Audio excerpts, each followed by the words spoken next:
Hey, what's up, everyone? This is Adam Hudson here, coming to you.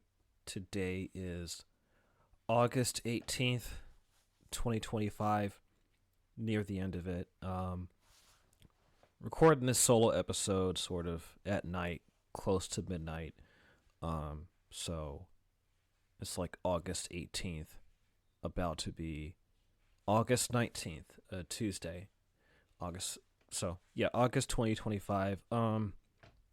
It's been a while since I recorded another fireside chat style solo episode that I've been wanting to make regular. So anyway, here it is. There's a lot to talk about. I'm just go straight into it. Let me start off by saying, fuck Israel. I mean,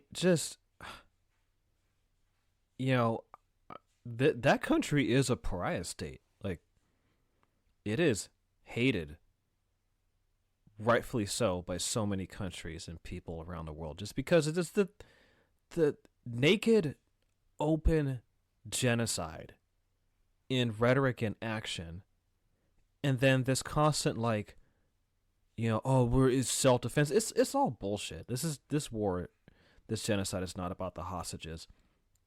Proof of which, I was just right before I started recording, I was looking up the news. There's been another ceasefire proposal.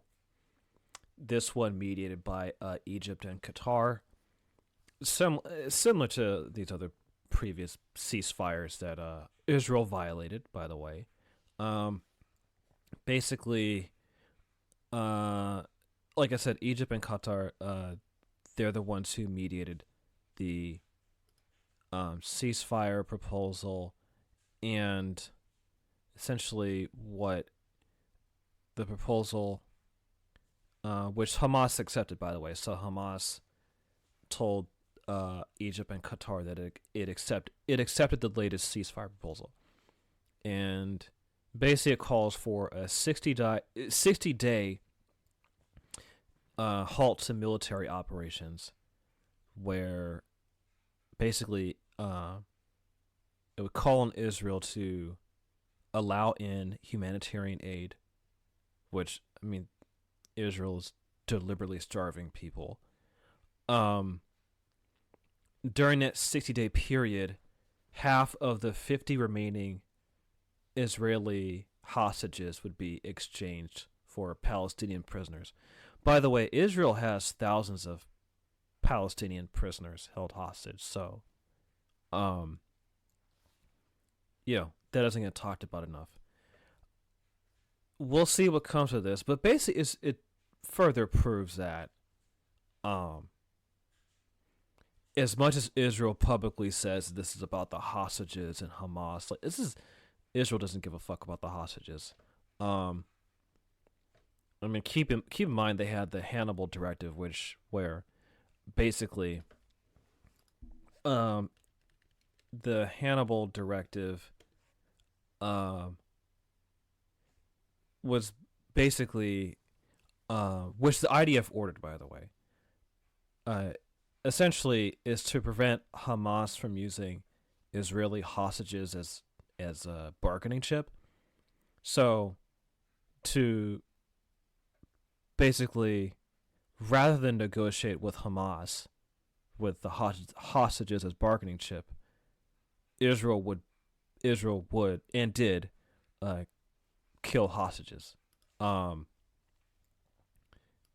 Here's an article from Al Jazeera. This came out last year. But it allowed for the killings of captives from the very start of the war.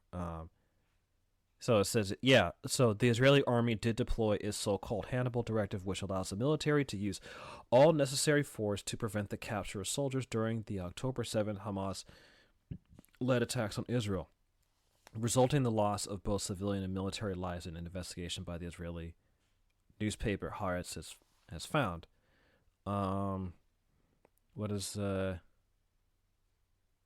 So anyway, point is, from the very beginning, Israel deployed the Hannibal Directive, which allowed for the killing of Israeli captives, because basically what Israel just made clear that they care less about the safety of Israeli hostages than they do with their overall goal of ethnically cleansing Gaza and occupying Gaza to expand its true aims of a greater Israel throughout the Middle East. So, that is where the fuck we're at. There's a Gaza tribunal. I was just reading this article. It's kind of like an informal, so kind of like the Gaza tribunal is sort of like a it's sort of like a people's tribunal, similar to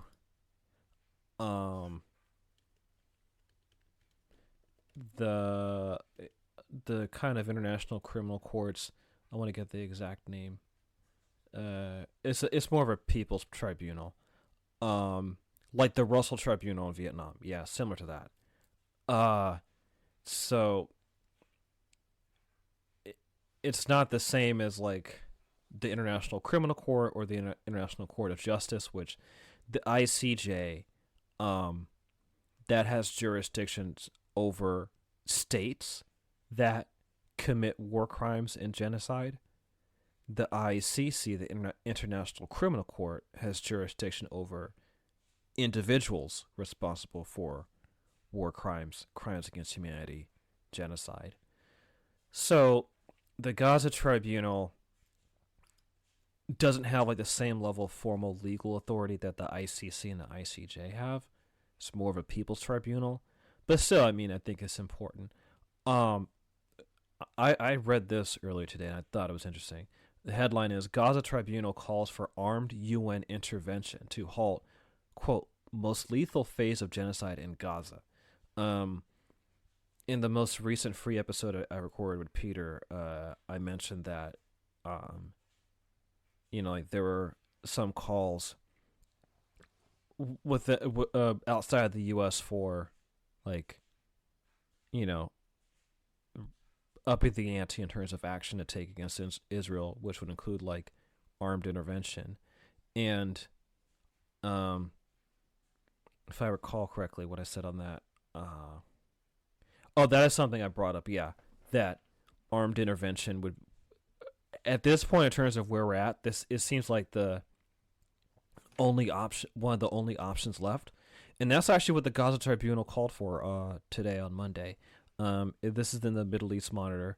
The Gaza Tribunal on Monday called for an urgent international armed intervention to stop what it described as Israel's most lethal phase of genocide in Gaza, warning that failure to act would mark an historic failure of humanity. Anadolu reports.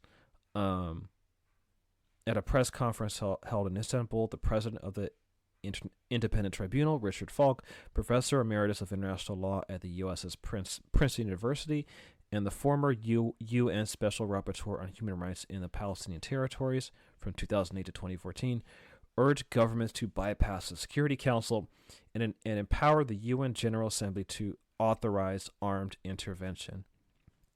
If we do not take action of a serious and drastic kind at this time, anything done in a more moderate fashion will be too late to save the surviving people who have been traumatized by more than 22 months of genocide, Falk said. The eyes and the ears of the world have been exposed as never before, including the Holocaust, to the transparency of genocide carried out in real time. It challenges our humanity. Falk criticized Western democracies for what he called complicit behavior while noting shifts in public opinion. We are trying to address the conscience of all people and encourage the kind of activism that will produce changes in government ahead, particularly an arms embargo and various forms of sanctions, including the kind of solidarity with the Palestinian struggle that proved so effective in the anti-apartheid campaign, he said. It goes on and on. I think, like, in terms of where we're at, the bare minimum what should be done is that the United States should have like a full-on arms embargo against Israel. Just no arms, nothing. No financial support for Israel, no military support, absolutely nothing, no political support. I mean, obviously the likelihood of that happening is pretty slim, but I think that would be the bare fucking minimum for what the U.S. should do. In terms of where we're at, I think we're at the point where the only thing that will prevent Israel from carrying out its true aims is international armed intervention. And even like what the Gaza Tribunal was saying is basically bypassing the Security Council. And by the way, guess who sits on the UN Security Council, which has veto power? The United States. So the U.S., Great Britain, France, Russia, China, they're on the Security Council, and that is what the U.S. has used for decades to let Israel get away with whatever the fuck it wants to, going back to the aftermath of the 1967 war, which basically where laid out like the borders for like, a supposed independent Palestinian state and Israel. So like there's Israel proper, and then there's the West Bank and the Gaza Strip that was supposed to make up an independent Palestinian state. But since 1967, Israel has been steadily expanding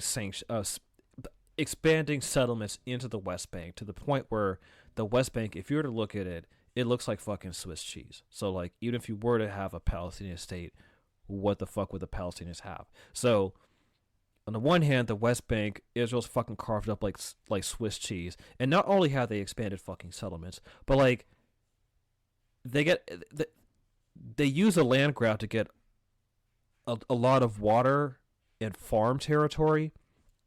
So they're cutting off Palestinians from access to water and land. And then with the Gaza Strip, if there have been videos of this, people have flown over, and the Gaza Strip is just rubble at this point. A couple days ago, Israel, I think this is like beginning like 2 weeks ago or something, but it was earlier this month. Israel announced its plans to reoccupy Gaza. And so as Israel moves forward with this plan to occupy Gaza, just recently there's been this ceasefire proposal mediated by Egypt and Qatar, which Hamas agreed to. It doesn't seem like Israel's gonna take it seriously. I mean, if they did agree to a ceasefire, they're gonna fucking violate it anyway, like they did before, like they've done several times.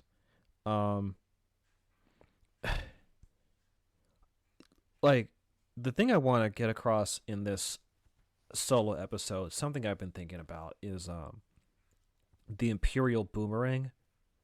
Because especially with President Trump sending in the National Guard to Washington D.C., there's a bunch of stuff I want to talk about. But first, as I dive further into something I wanted to kind of follow up on in the previous free episode, because I brought up the Breaking Point's interview with Senator Elisa Slotkin. So when Bernie Sanders, the joint resolutions he proposed in the Senate to cut off military aid to Israel, California Senators Adam Schiff and Alex Padilla voted against the resolutions, while Slotkin, she abstained. The reason why she abstained is the day of the vote, she made an appearance on The Late Show with Stephen Colbert.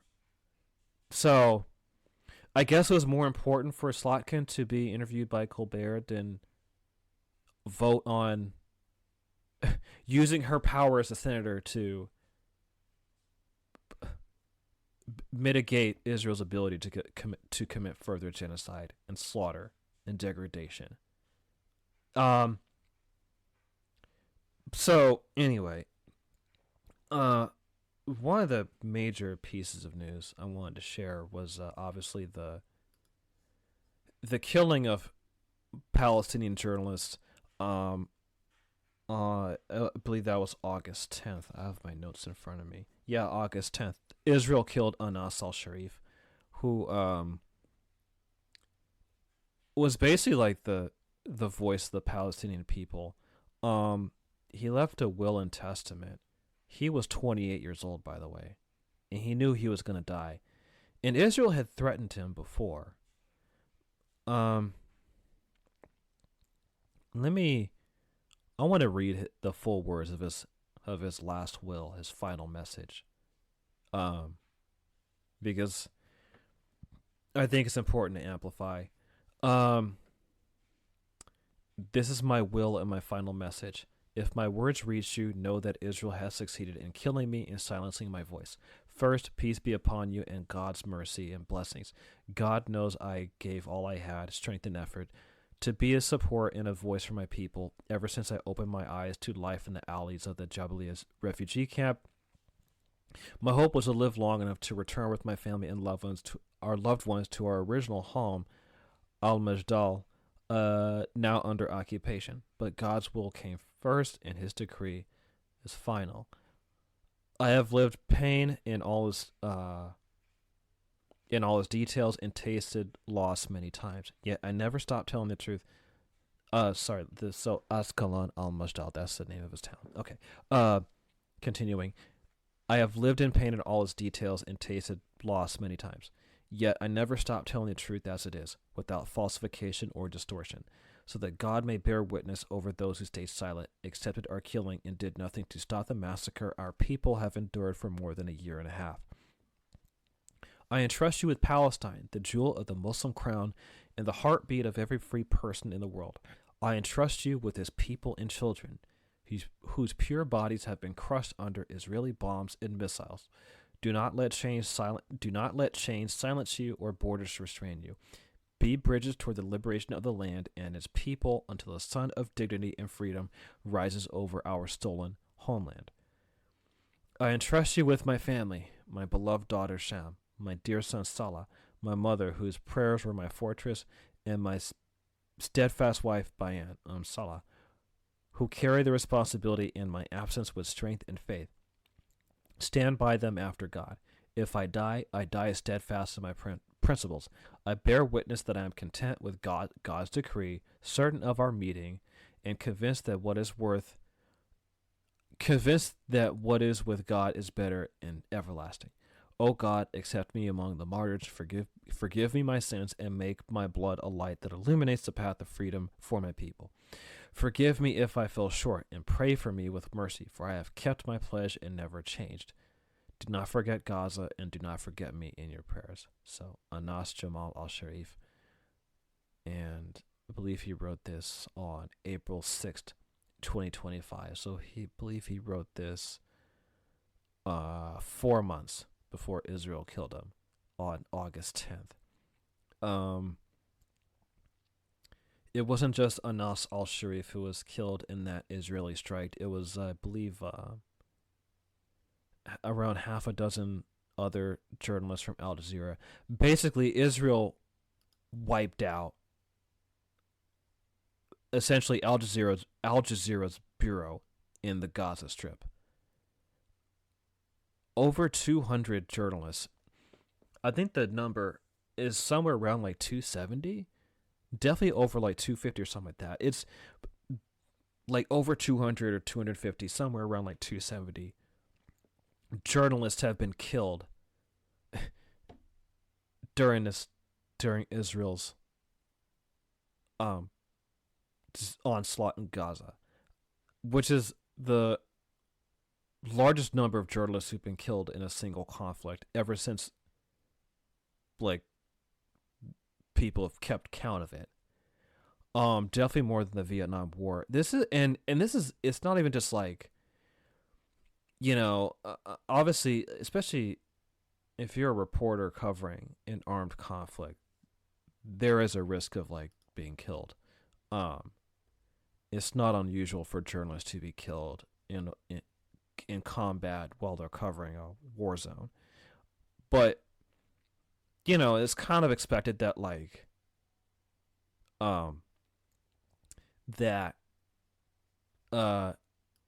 journalists being killed would be a result of like collateral damage. It wouldn't be like deliberate, because killing journalists is an obvious war crime. And there's also like, for both sides in any kind of war, it is in their interest to have a media narrative that paints their war effort good in their favor. But Israel just like has deliberately targeted Palestinian journalists, and I believe, let me double check the number. Yeah, like nearly 270 journalists have been killed in Gaza. Well, we know why Israel killed journalists, because they don't want any witnesses. Israel does not want any witnesses as it carries out its invasion to reoccupy the Gaza Strip. And as Israel moves forward with its plan to occupy Gaza, it's also expanding settlements in the West Bank. And like I said, this is all for Israel's larger aim, which is this idea of a greater Israel, which, if we're to look at a map, you could even Google it yourself. So greater Israel, right? Map. If you were to take a look at it, so the idea of a greater Israel, and it's basically, they're basing on like their interpretation of the Old Testament. So essentially, it was a royal grant to Abraham consisting of the land east of the Brook of Egypt. So it would extend from modern day Israel to Lebanon, Syria, Jordan, Iraq, I believe like northern Saudi Arabia. Like they essentially, the royal grant. I'm looking at Wikipedia. There's a map in it of it. There might be different maps of like what it, the idea of a greater Israel. There's even a propaganda poster of 1931 from the Irgun, who were a terrorist organization, by the way, of Eretz Israel. And yeah, they wanted Israel to not just be the land that it's in right now, the Levant. They also wanted Syria and Jordan. So essentially, yeah, because I think there's like two. Yeah, essentially, the greater Israel would extend from the eastern Mediterranean, along with the Golan Heights, West Bank, and the Gaza Strip, stretching from the Nile River and the eastern Mediterranean to the Euphrates River. And for those of you who need a reminder, the Tigris and Euphrates rivers, that is the origin of ancient Mesopotamia, which is modern day Iraq. And also the Euphrates River goes into northern Syria. And both rivers, the Tigris goes from Iraq to northern Iraq to the border of Turkey, and both rivers end in eastern Turkey, southeastern Turkey. So that's the idea of, yeah, this is what Israel wants. They want like a greater Israel. And so obliterating Gaza and reoccupying Gaza is one step, then expanding settlements. And Israel's not going to stop there. So going back to the idea of like armed intervention, because yeah, like, okay, let's say Israel like actually does like fucking go even further, right? Let's say they start like, Israel's been also bombing Syria as well. Let's say like,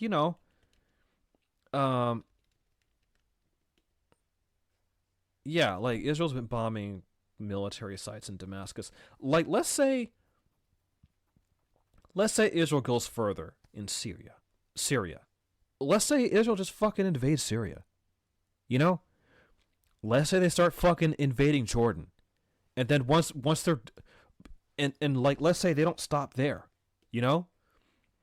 Let's say Israel's like starts feeling itself and shit, and it's like, okay, they want to bomb Syria anymore.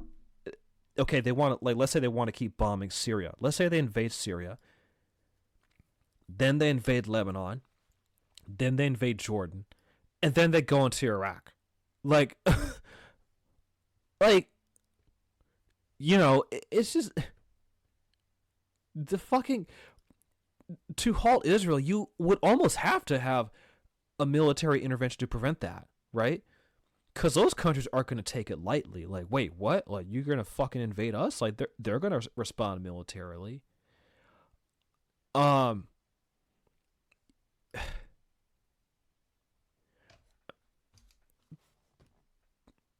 I mean, yeah, I really think that an armed military intervention from the international community would, this we're at this point where it would take that to prevent this shit, to not just halt a genocide, but also prevent Israel from wanting to do his fucking Greater Israel goal, which would spark even further conflict. Because again, like, let's say Israel goes forward with the Greater Israel. It's like, all right, we're gonna fucking invade Lebanon, fucking invade Syria, invade Jordan, and then invade Iraq. Like, and also, like, how's Iran gonna feel about that? Because let's say Israel, like, is feeling really ballsy. It's like, we're gonna fucking invade Iraq. Iran is right next door. And Israel and the U.S. have bombed Iran. Like, you think Iran's going to take that lightly? Like, at that point, Iran would be stupid not to develop a nuclear weapon. Because here you have this country that already has nuclear weapons, and it's like, already committed a genocide, then wants to invade more countries to establish a Greater Israel. Iran's going to look at that and be like, okay, we're going to have nuclear weapons, because the nuclear weapon would be a deterrent from Israel wanting to invade Iran.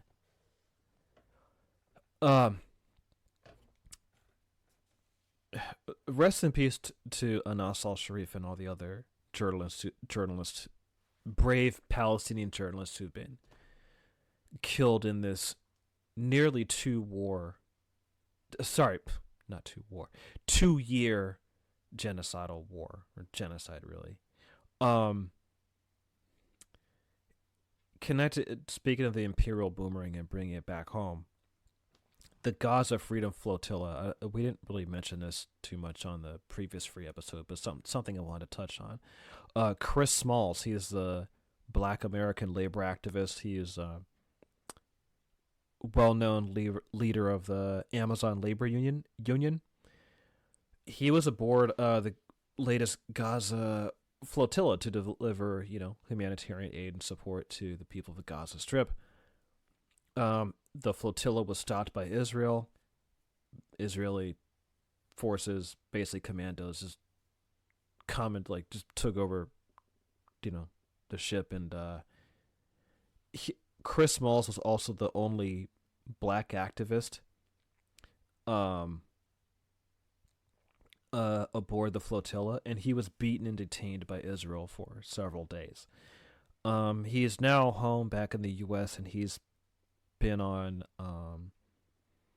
several media outlets talking about his ordeal. I thought his interviews with Sabby Sabs, Tavis Smiley, and Joyanne Reed were pretty good. By the way, Joyanne Reed, she's become, in recent months, much more openly critical of the genocide in Gaza. Her MSNBC show was canceled in February 2025, and so now she has a podcast, and that's where Chris Smalls was. That's where she interviewed Chris Smalls. There's something a friend of mine showed me. Butch Ware, he was a vice presidential candidate for the Green Party ticket in 2024. He was running with the running mate for Jill Stein, Dr. Jill Stein, and now he is running for governor of my state, California. He had a post on Instagram regarding the black community's attachment to the Democratic Party. Basically, the gist of what he was saying was, I mean, it's pretty similar to what I've said on this podcast several times, that black people have consistently voted for the Democratic Party, but have like gotten nothing in return. So he had a post. A friend of mine showed me that, and I thought I would tie it into here because something other people have noted, other black people on Twitter have noted, that like when Chris Smalls, was beaten and detained by Israel, he got very little support from the Congressional Black Caucus, and it's something he even mentioned on Tavis Smiley's show, where a lot of so-called progressives who supported him when he was organizing in Amazon warehouses, when he was, doing labor organizing for Amazon workers, those same people didn't really come out to support him when he was supporting the Palestinian people.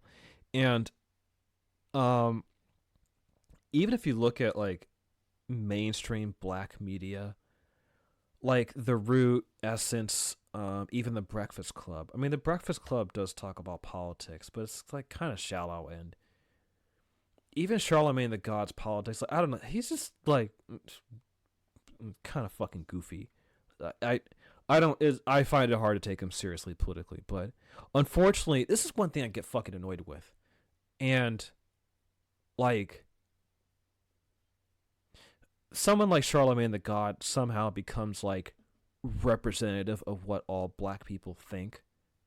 And unfortunately, depending on like which segment of Twitter or social media you delve into,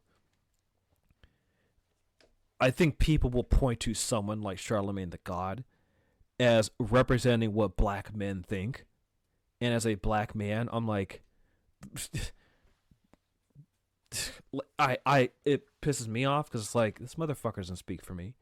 But I think to people who like either want to make some sort of disingenuous argument about black male voters being stupid, or if they're just fucking ignorant and don't know like the diversity of opinion even among black Americans, they're gonna look at Charlemagne the God and be like, he's like their black media friend to like, so they can understand like what the quote unquote Negro thinks. But I mean, Charlemagne the God, I think he's a fucking goofball.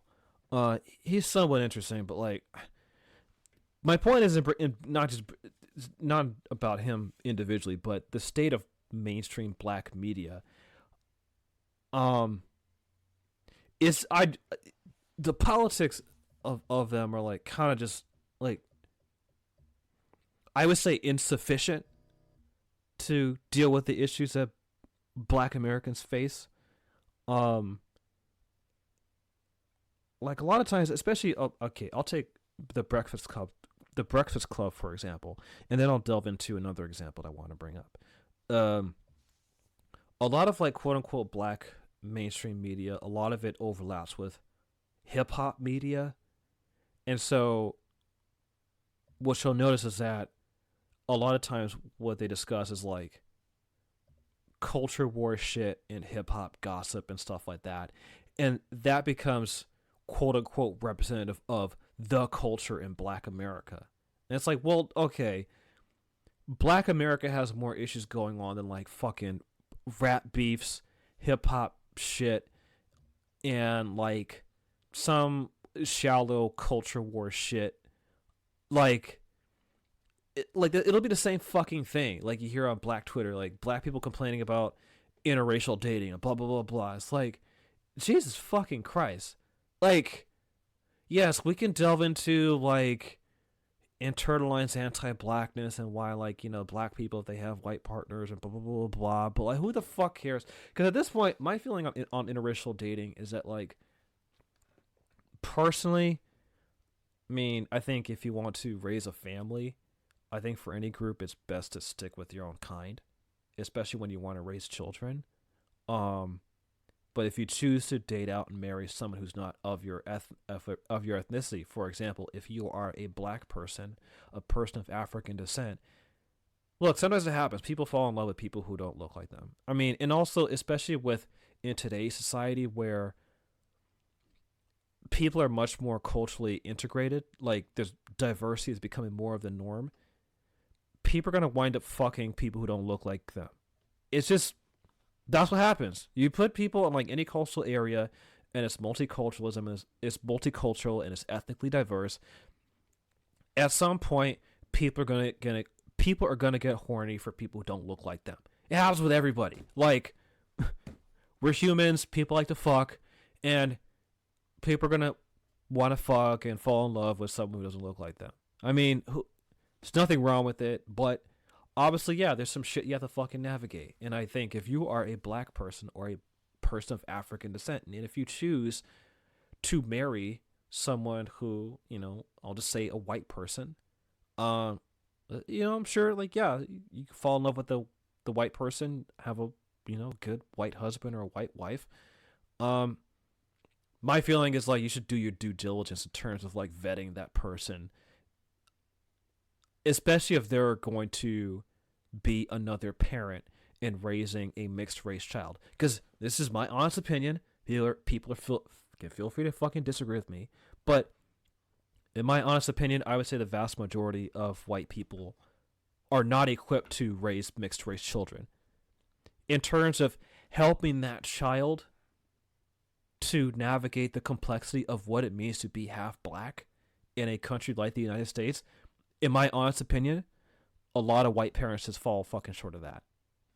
Just blight me. I don't fucking care. That's what I think. Doesn't mean, like, people can't fall in love with people who don't look like. But I don't want to dig too much into interracial dating. My point is that, like, this is the kind of shit that comes up in, like, black Twitter discourse and, like, mainstream black press. It's, like, very shallow shit that, like, yes, we can talk about this stuff, but, like, okay, there's other stuff we're fucking dealing with. There are other deeper, more complex political issues that impact black America. And even if they don't impact black America directly, we should care about them. Like, the genocide in Gaza Strip may not directly impact black Americans.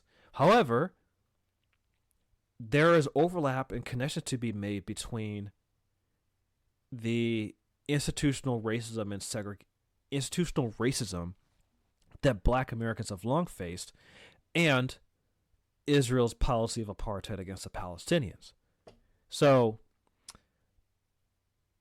this is actually a good way to bring up this, speaking of black Twitter and people causing a fucking stir and shit. So Marc Lamont Hill, he was on the Joe Budden podcast.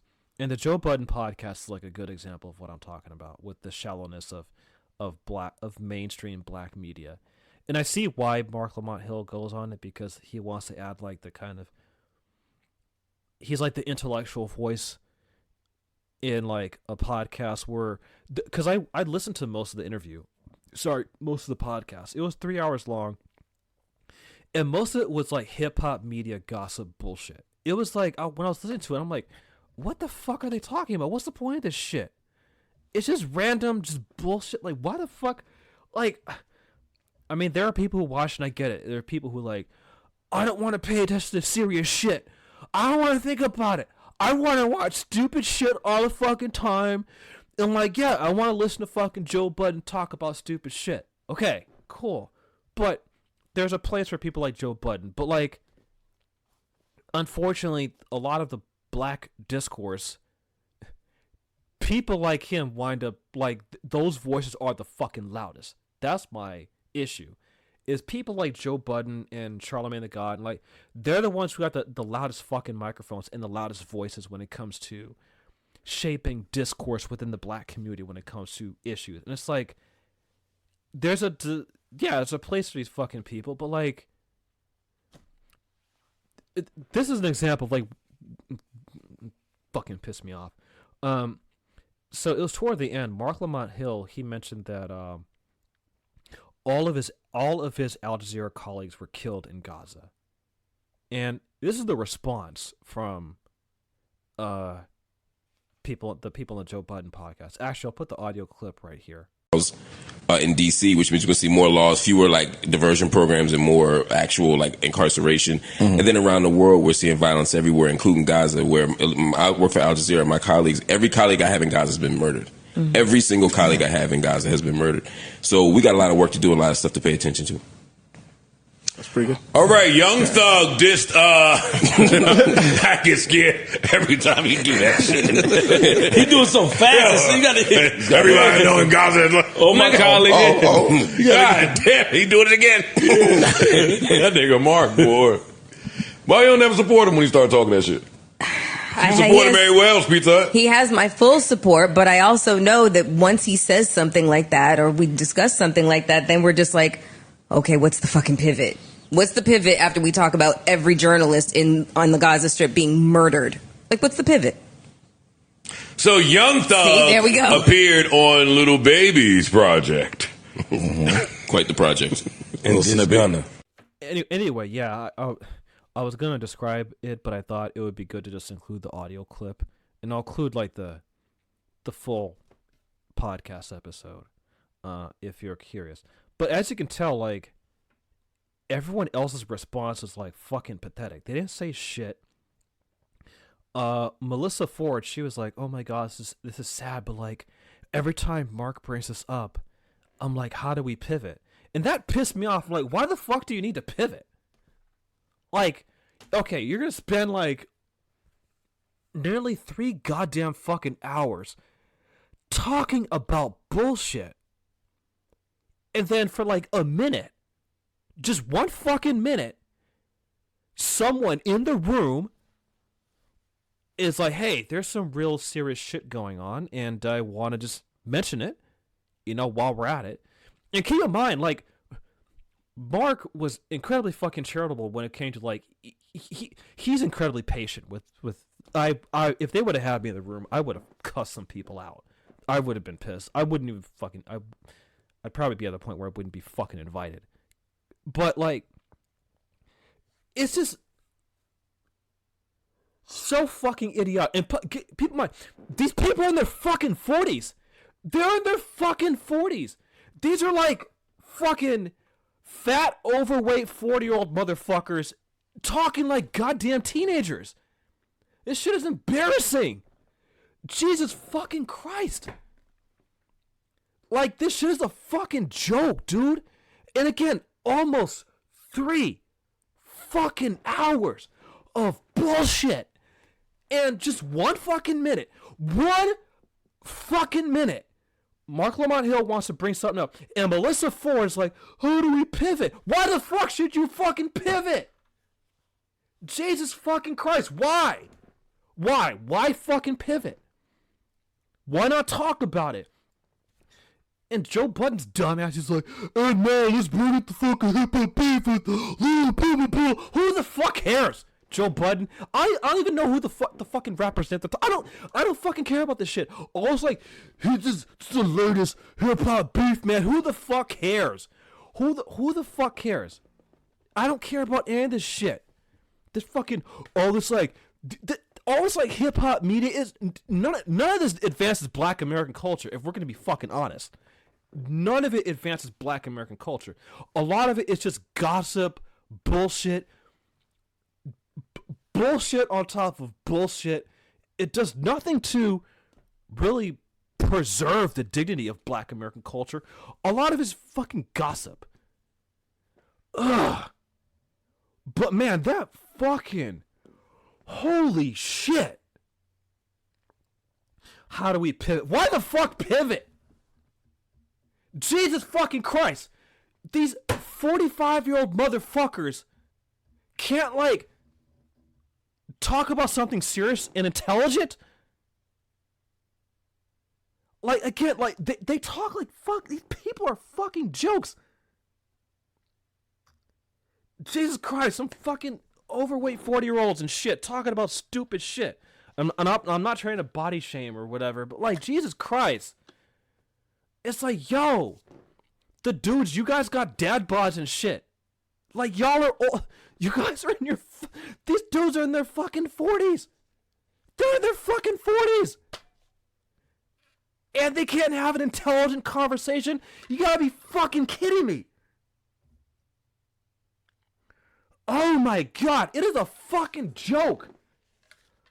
A complete fucking embarrassment to... The need for black media. This is why we have this podcast. Ugh. Because too much of black media discourse is shaped by these dickheads.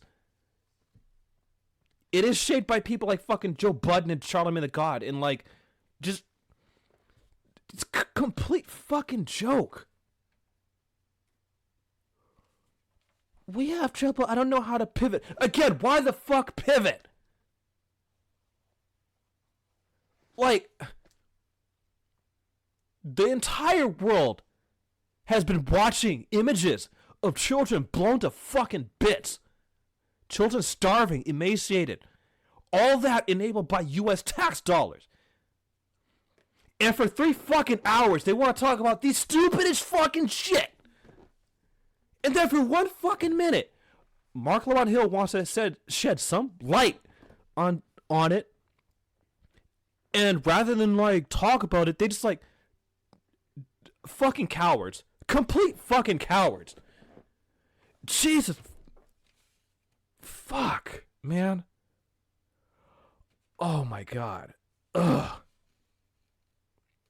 Yeah, it was like 2.5 hours of stupid shit.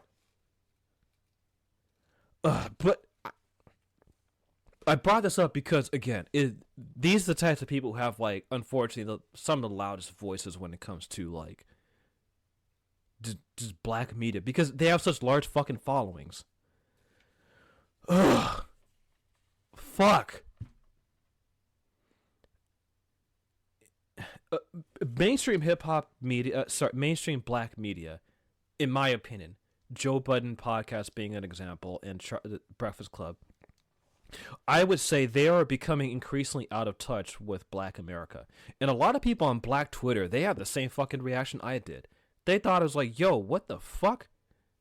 So, the good news is that, like, there are more and more black people who see through this shit. And like, because people are fucking clowns. This is fucking clowns. What it is fucking minstrelsy. I will say, like, yeah, I would say, like, not to Joe, but I would say, like, the black celebrity class. There you go. Like, the kind of black celebrity class, like, they've become, unfortunately, like, the spokespeople for black America. And in my opinion, a lot of a huge segment of the black celebrity class are just, they're functioning like minstrels. This is basically 21st century minstrelsy. It's basically it. So, now,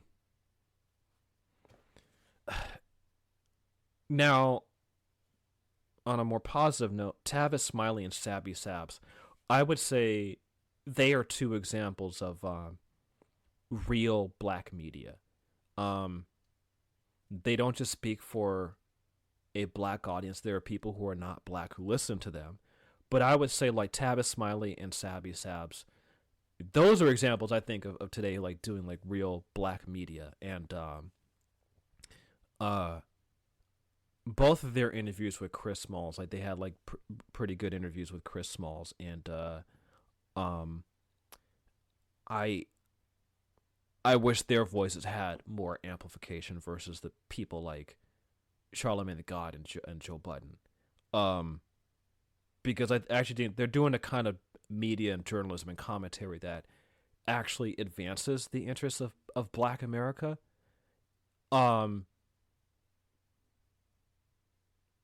They're doing it's a real public service. Oh my god, I had to get that off my chest, bro. Y'all have no idea how fucking pissed I was when I saw that shit. Jesus Christ. And that's also partially me just letting out how fucking irritating. I mean, I suffered for you guys. I listened to that fucking Joe Budden podcast. It was stupid. So my outburst was partially motivated by that because it was so fucking idiotic. Because I was waiting for, because I wanted to see like when it, because I saw the clip on X of Marc Lamont Hill bringing up the death of his Al Jazeera colleagues, and I was waiting like, okay, when's he gonna bring it up?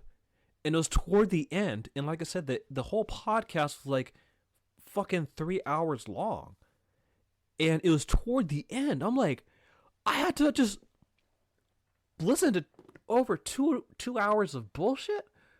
Ugh. I mean, I did other productive stuff, but good God, fuck, man. I don't even remember what the fuck they talked about. All I can tell, from what I remember, it was just rambling of just gossip and some personal life stuff and blah, blah, blah, blah, like shit chatty. It's like, okay, whatever. Like, it's the fucking point.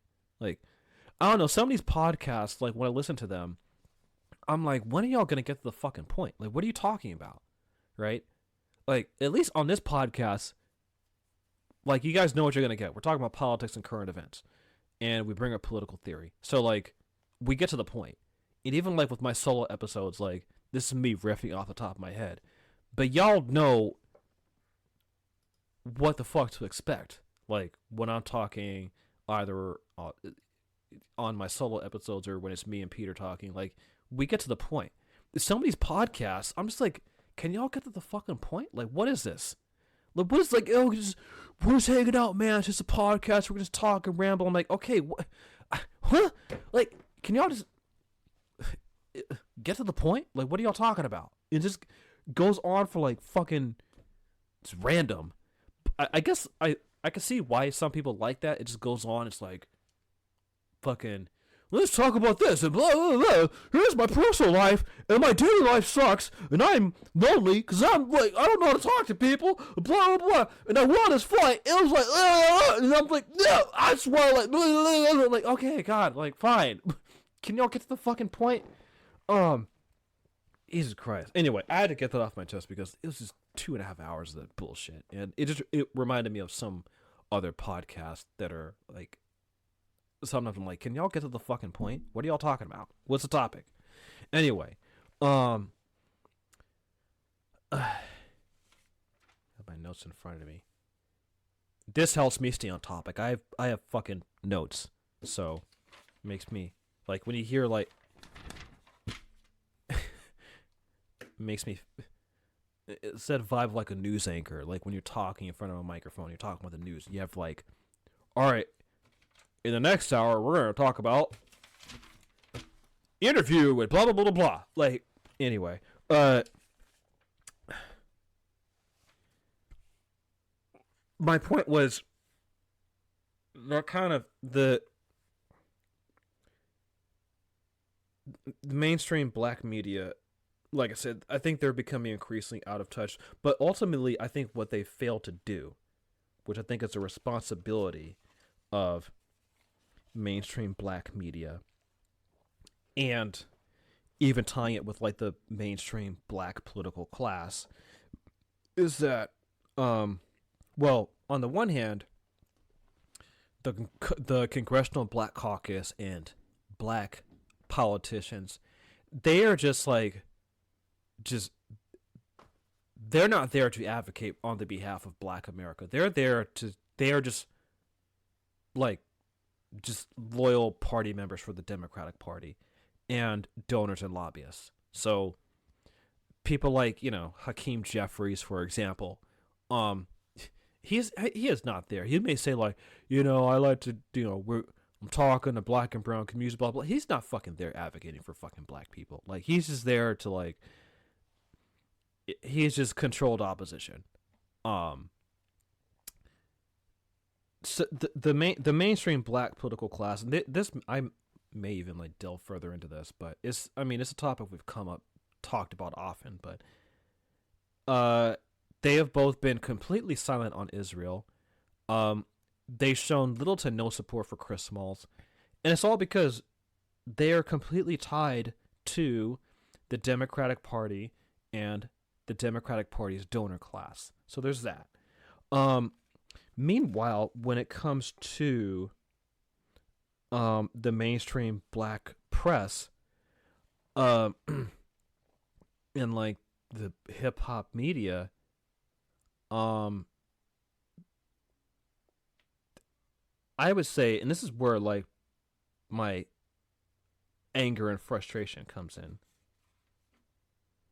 is that you do need an independent black media to not just speak to the interests of black people, but to help develop an actual black politics and a black political agenda. That's the role I think that black media can play. And when you look at, I'm gonna pick on like the Breakfast Club and Joe Budden Podcast because they have such large audiences. With that platform, they can have like intelligent, like, I mean, the Breakfast Club, to its credit, like they will talk about politics, but it's not like going toward like, okay, is there like a black agenda that is like coalescing? I mean, not really, right? So I think like overall, I'm not just picking on just the Breakfast Club and Joe Budden for sure. Like this, I don't know what fucking black politics is emerging out of that. I think this is partially why, like, I think black politics in the U.S. has been stunted for the last couple decades, is because one, the attachment of black politicians to the Democratic Party, and also I think the mainstream black media, its failure to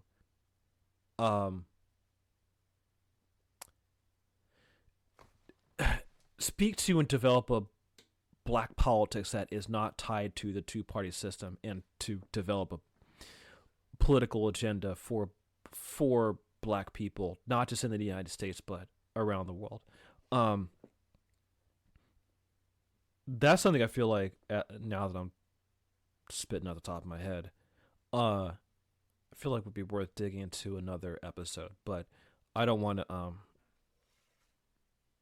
That's something I'll come back to. It might be worth digging further into that in terms of what I mean by that. But essentially, my main thesis when it comes to the failure of the black press is that,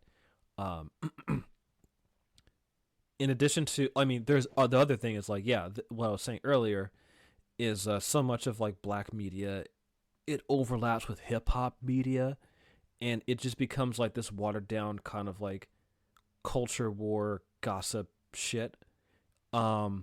That's like kind of completely devoid of politics. But when it does talk about politics, it's either very shallow, or it's like vote for the Democratic Party, or it's not like there's no sense of black people coming together to talk in depth about issues that impact the black community, and then coming up with a set of policies from that. There are activists on the ground in black communities who are doing that work, but they're not getting platformed, like they should be, in my opinion. So I'll talk about shifting gears in terms of issues that impact black people. Hopefully I got like almost an hour in. So recently Trump, he's sent 800 National Guard troops to Washington, D.C. in basically a federal takeover of the D.C. police. Now, this obviously impacts black people because Washington, D.C. has a very large black community. Actually, let me check the stats. I believe it's mostly black, but let me check before I...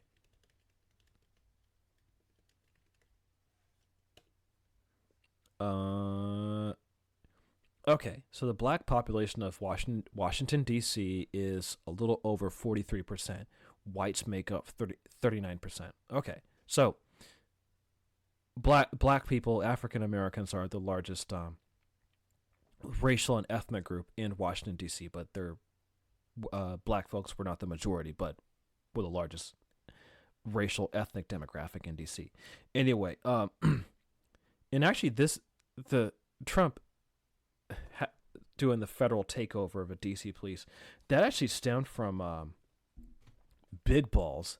I believe it's Carrot. Hold on, Big Balls. Doge. Oh, Edward Corstein. Okay.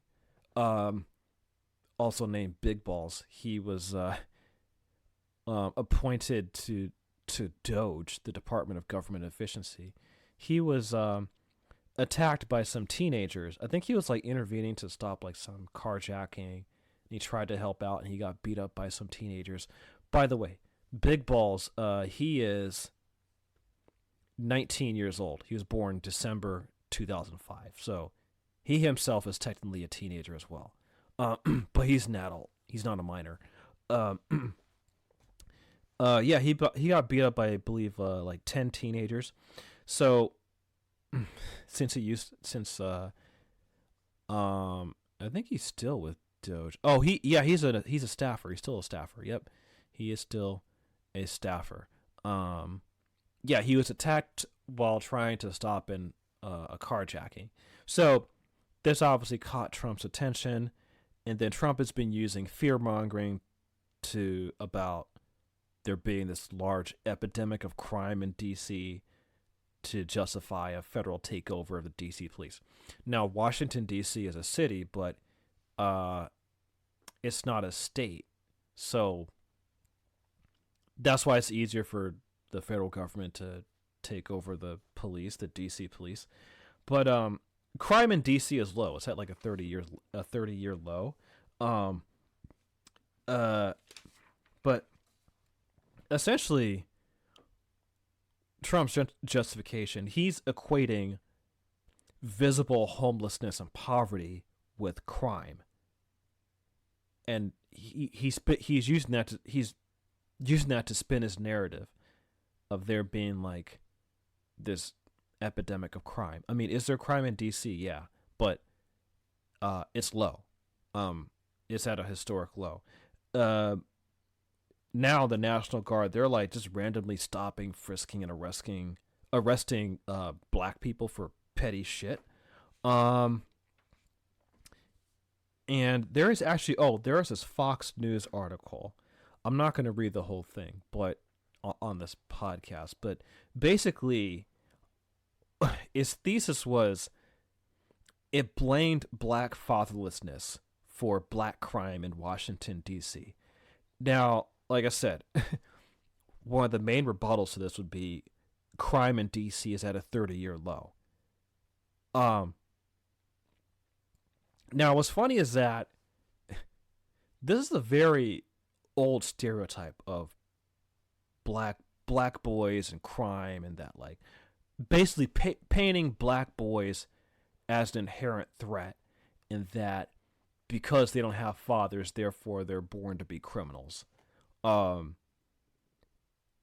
this is just a repeat of 90s era hyper criminalization rhetoric of black males. This is an old stereotype. This is nothing new. Now, lack of fathers alone, that doesn't create crime.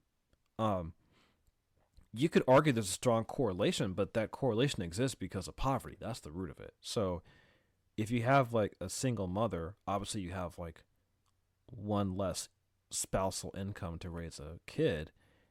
And so, yeah, actually like lower income families and communities, you do see, there are higher levels of out of wedlock births and teenage pregnancy. So really the root of it that we're talking about is more poverty and class and economic inequality versus a fatherlessness problem.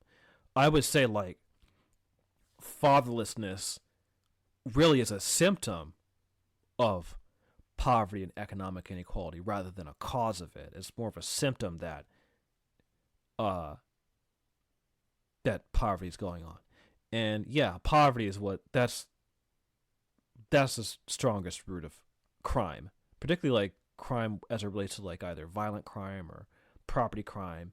And the crime that like people don't like to see, especially like homelessness and visible poverty, right?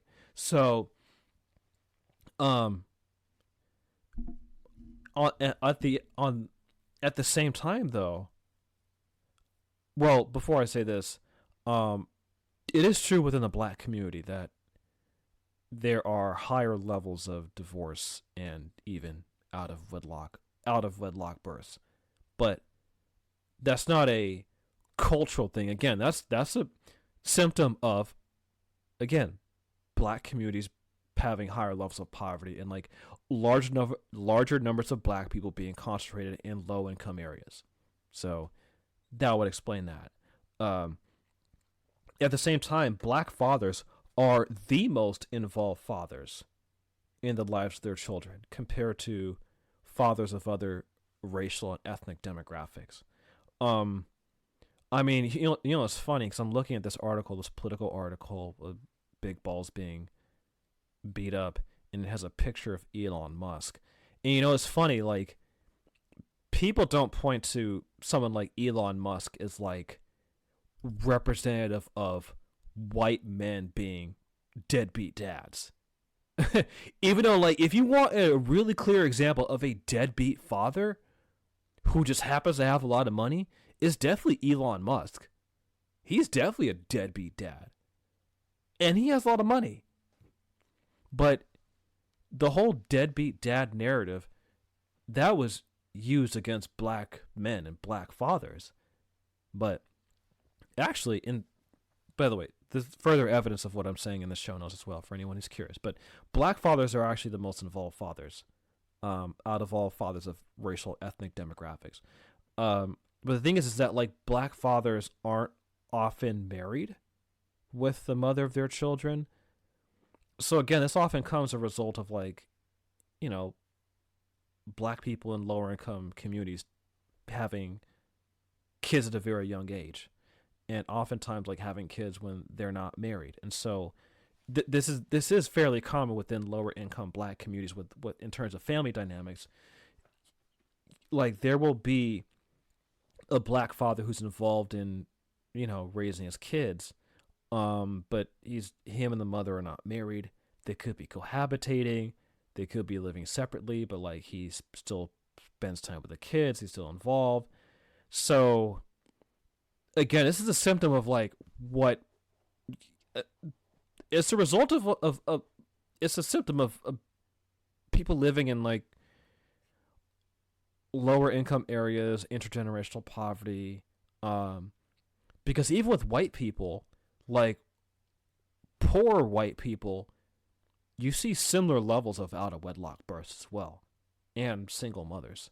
Like there are plenty of white women who are single mothers, but they tend to be lower income, right?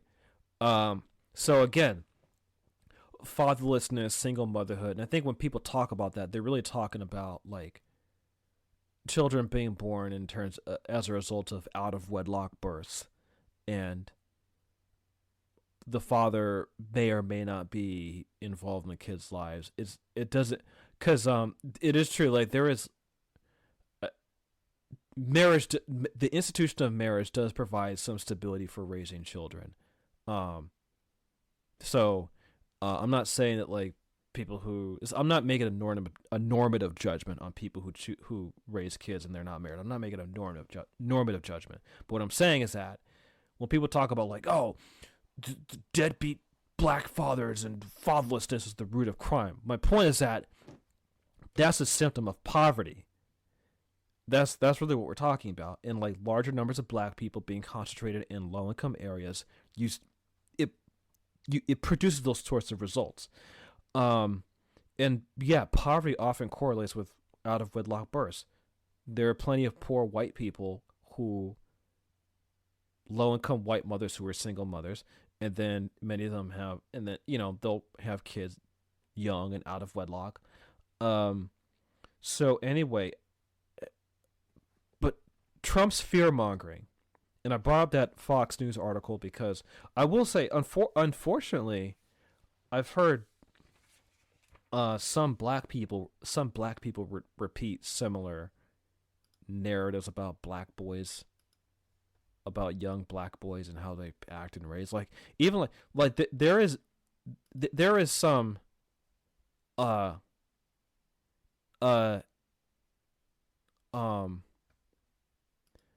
internalized anti-blackness even among black people, and it can even manifest in black people repeating false narratives about, I'm gonna just focus on, in this case, black boys and young black boys, because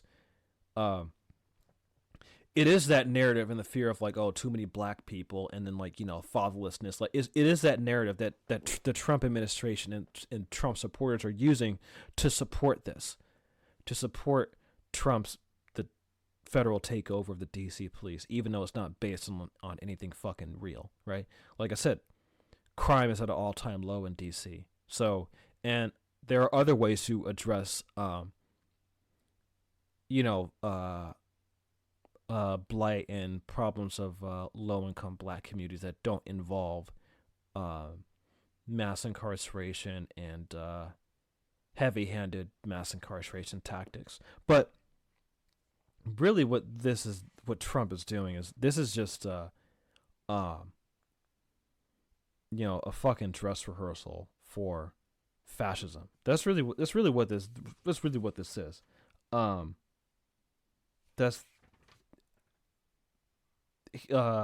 Is the dress rehearsal for growing fascism, and I think Trump wanted to institute martial law in the United States.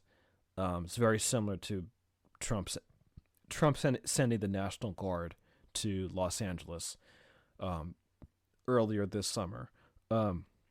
This is the Imperial Boomerang. Fascism is imperialism come home. So as the U.S. keeps supporting Israel's genocide, and the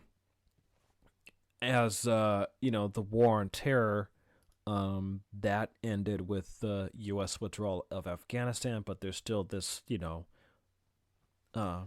America still has this war machine in power, but it's not directly involved in any major conflicts at the moment like it was during the war on terror. Is still supporting Israel's genocide of the Gaza Strip.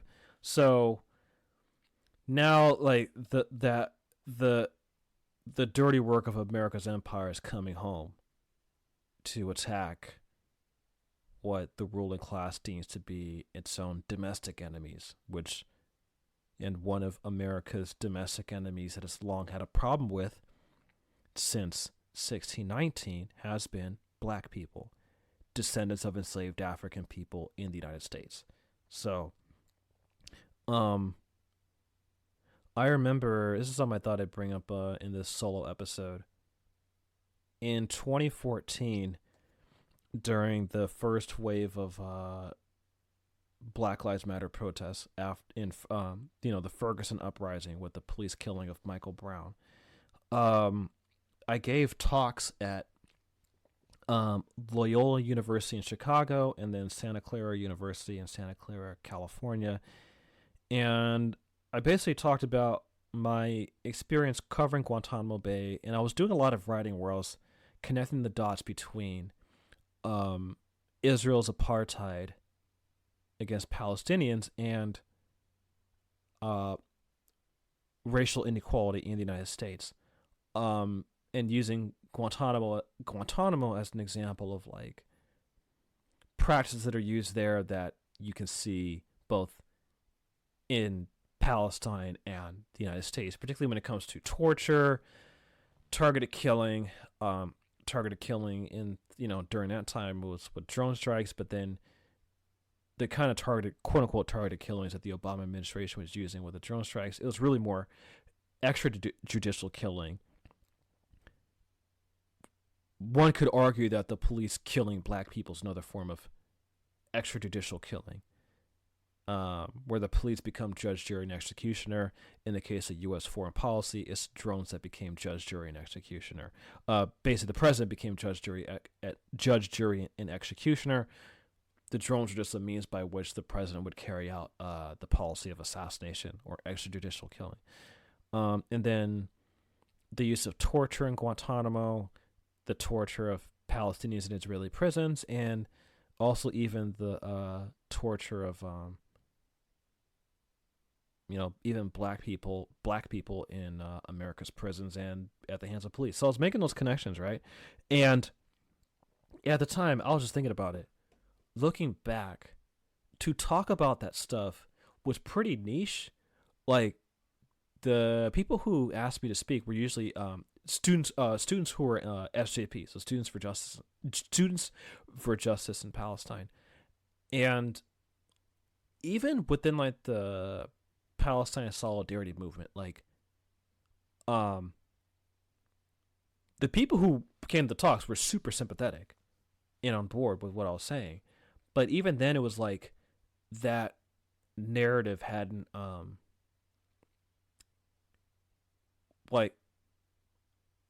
it had reached the point where there are more people talking about it, if that makes sense. Like, for example, Chris Smalls making those connections, Ta-Nehisi Coates making those connections. I mean, during that time, like when I was giving those talks 10 years ago, Ta-Nehisi Coates was still a fan of Obama. And so my point is that I think solidarity between Black America and Palestine is definitely needed to fight fascism. And as someone who was talking about this stuff over 10 years ago, I'm glad to see more people talking about it now. And I think it should be talked about more in terms of making those connections. But it's something I wanted to bring up, especially like with particularly with the beating up of Chris Smalls. Anyway, I want to sort of close out a little bit. One last item, and then a bit of positive news, and then I'll close out because I'm already, like an hour, 16 minutes in. That's enough for me to record, so I don't want it to go on too long.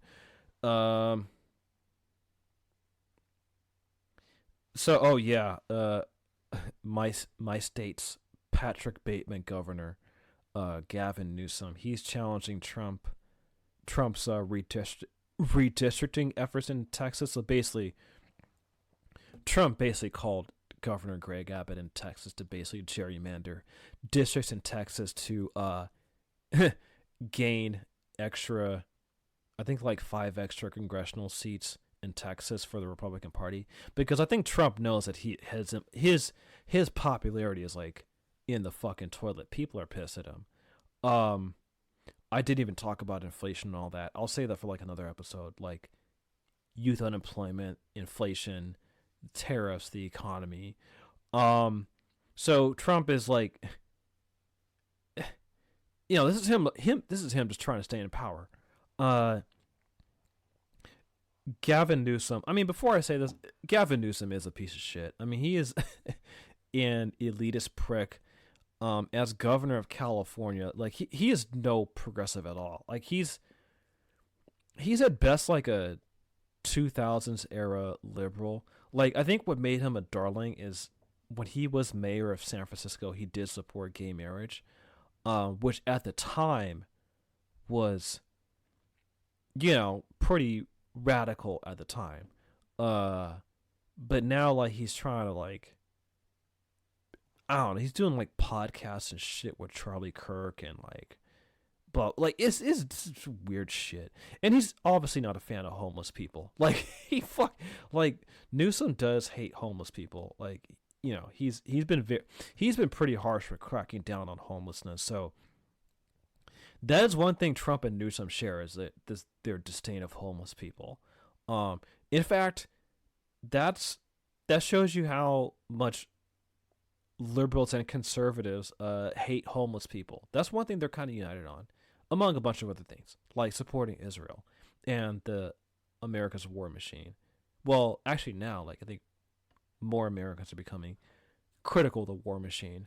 But definitely liberal and conservative politicians are pretty much like on the side of the military industrial complex and supporting Israel. But another thing that there's definitely overlap is their shared disdain of homeless people, right? So, you know, yeah, Gavin Newsom, he is trash for a number of reasons. But I will say, like, it's just, given how fucked up the world is, I find it funny when Newsom is trolling Trump and Republicans getting pissed at him.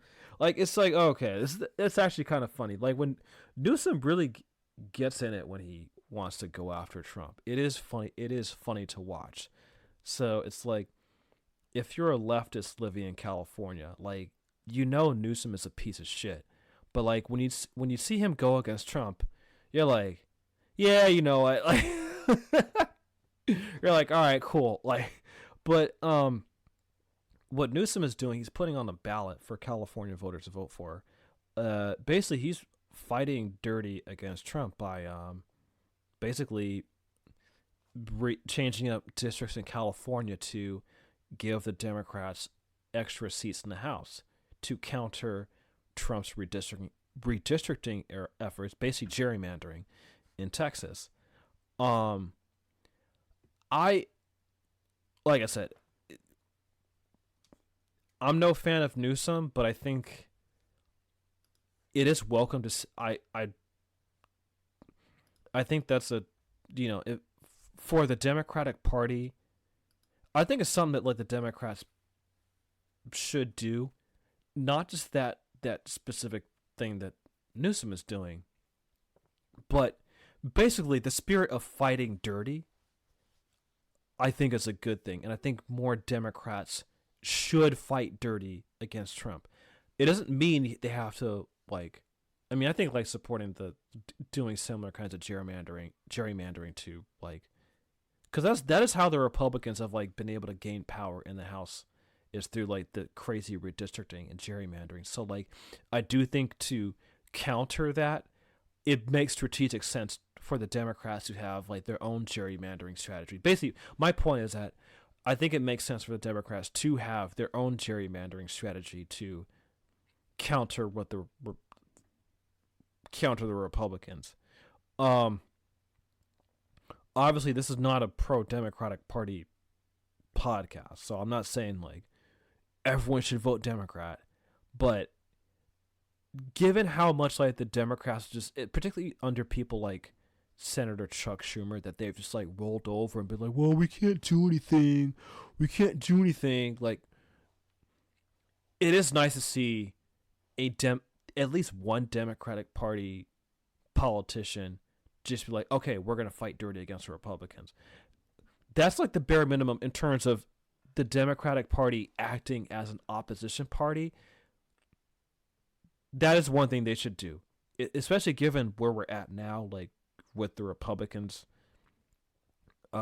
controlling the Senate and the White House and the House. Like, yeah, Democrats are going to have to fight dirty and be an actual opposition party. So I think what Newsom is doing is basically the bare minimum of what the Democratic Party should be doing as an opposition party against the far right Republican Party.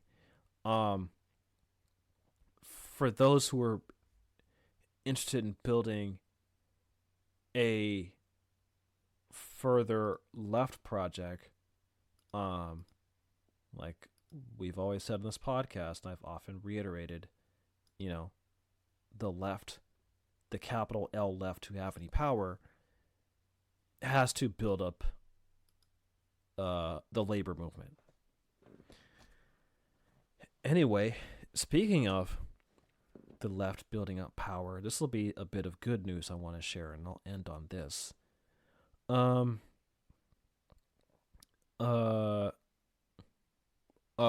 Actually, before I get to the bit of the good news, there's another point I wanted to mention. I just saw on my notes. Well, this is obvious, but I just do want to say it. To fix homelessness and poverty, like, because I was watching some videos about, like, like Trump attacking homeless people, rounding up homeless people.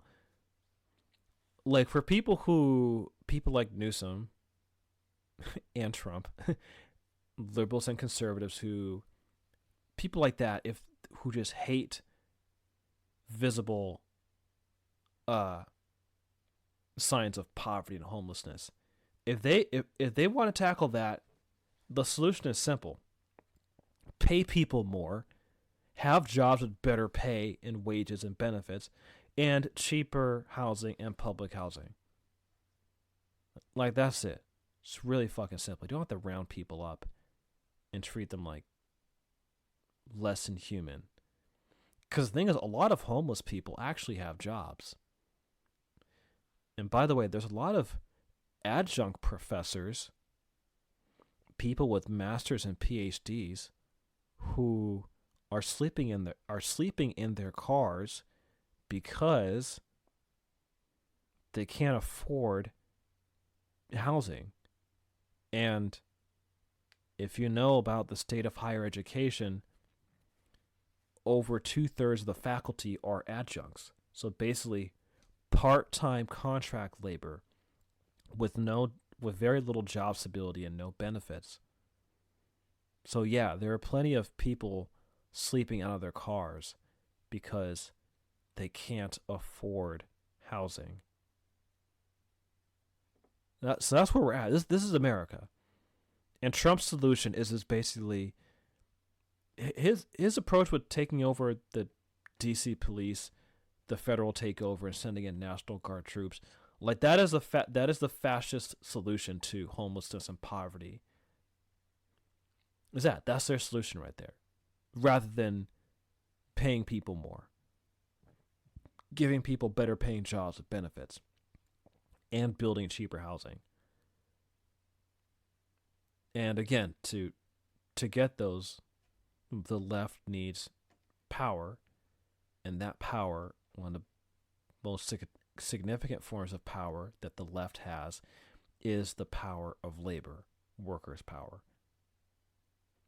And delving into the good news, the other form of power that I think the left should embrace is fitness and health. So I want to give a little bit of good news, despite how depressing the world is. I got some blood work done last month, and I'm in good health. No infections, no STIs, normal blood levels, and I have excellent cholesterol. Not just good cholesterol, I have excellent cholesterol. I was like, whoa, what? And I talked to the doctor. She's like, yeah, this is really good. And she was happy to read it. And a lot of it, the reason why for those results, is due to my lifestyle. I cook the vast majority of my meals at home. 90% of the time when I eat at home. I make my own meals. I don't eat out as much. People who know me very well know that, like, I cook at home. I eat at home. I'm not like one of those people who's like, not to throw shade, but I'm kind of like, I'm gonna go to Instagram and like take picture of my brunch and my meal, blah blah blah blah. I'm like, man, I'll make my own food. It's way cheaper, save more money. And also eating at home and weightlifting. This is something I don't talk about often on this podcast, but I want to talk about more. I'm really into weightlifting, and not for like bodybuilding shit, but more for raw strength and power. So I don't know how many of y'all who listen are like into fitness or whatever, but like my routine, usually what I do, I have like a push-pull leg routine. So it's like every week I get a full body workout, but I split up parts of my body each day. So twice a week, legs and back, twice a week, arms, twice a week, shoulders and chest. That's pretty much what I do. And I like it a lot. So I do like the fucking, barbells. I don't do machines and all that shit. I just do barbells, like deadlifts, squats, bench press, overhead press, barbell bicep curls. I just do it that way. I don't do a lot of like the weird exotic exercises and shit that look fancy on Instagram. I'm like, I don't know. Some of that stuff, I'm like, okay, what are the results of that? Like, what do you? Because some of those workouts, I'm like, is this for fucking vanity to make it yourself look good, or is this like actually like building some real strength? Anyway, and for those of you who don't know, some of you do, but maybe I don't know if for those of you who may or may not remember or know, 3 years ago, my mother passed away of multiple myeloma. So, if you're unsure what multiple myeloma is, it is a cancer of the white blood cells. This is something I did talk to my doctor about. It's a cancer that affects plasma cells and bone marrow. And those plasma cells, they produce antibodies to fight infection. So,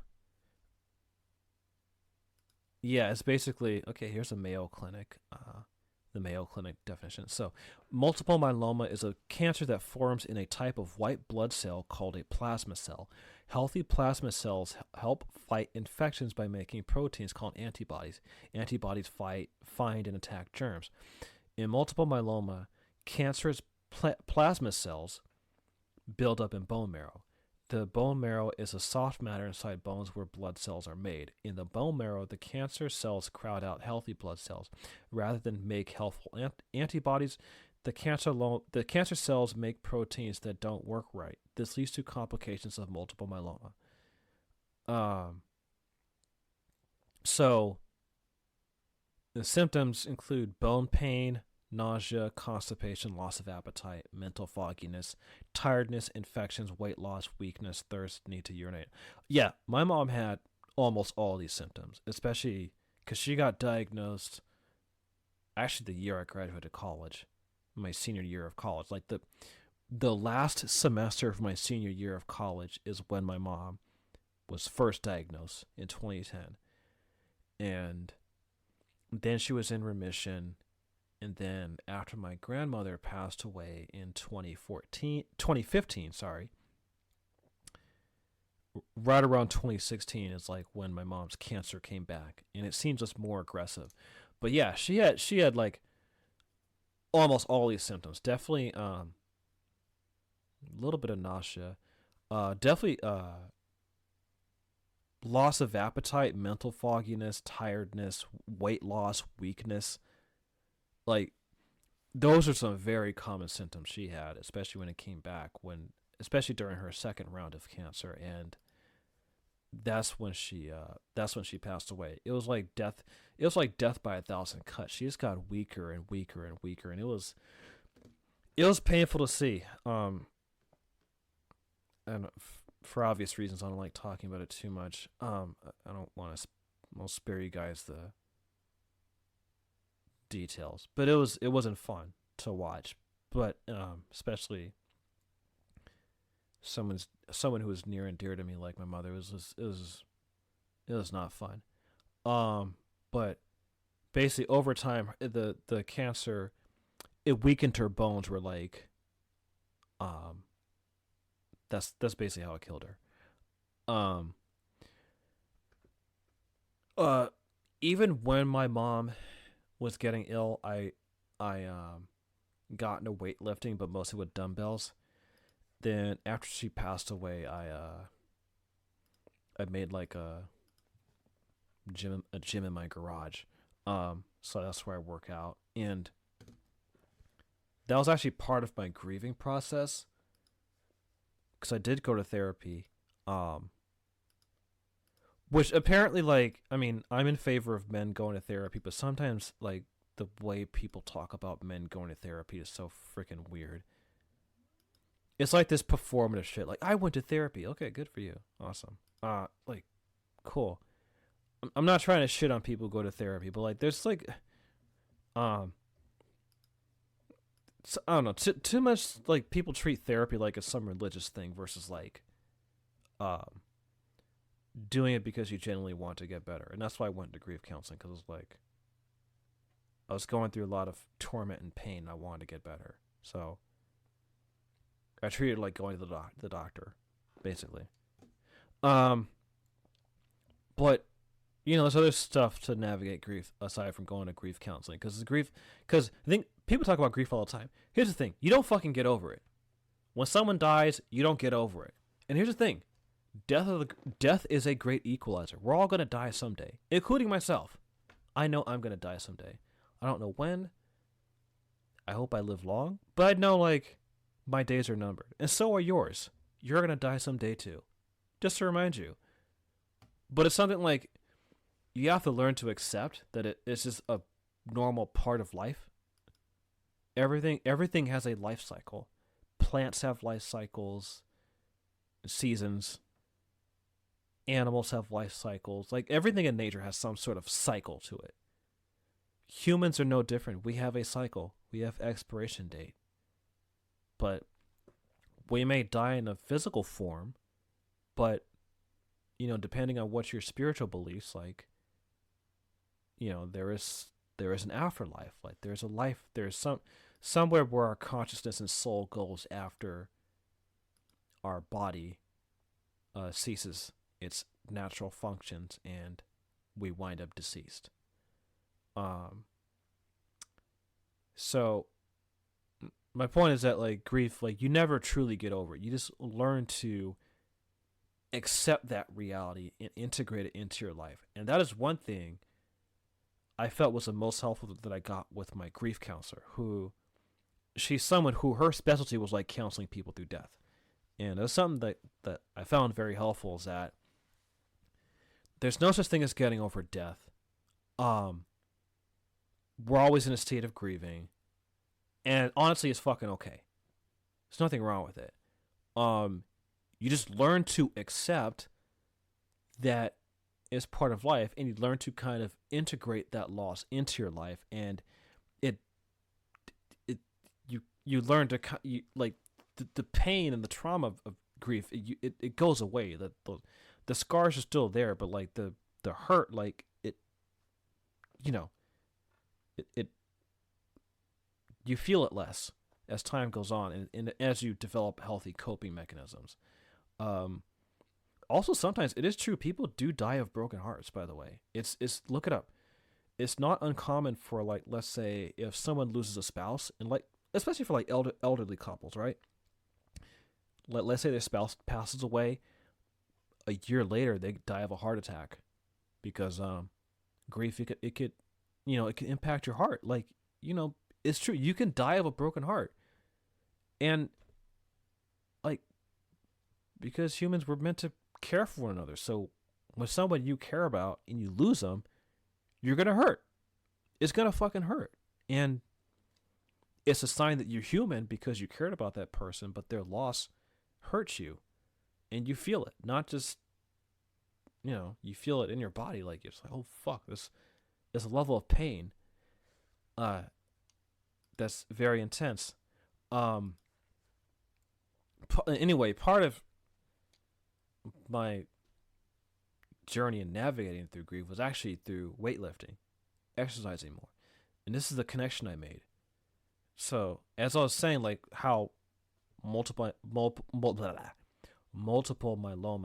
what it does to your bones, weakens your bone marrow. Weightlifting, for health reasons, actually makes your bones stronger. So, for me, seeing my mom go through that, I was like, I want to make my bones stronger as I get older, because I don't want to go through what my mom went through.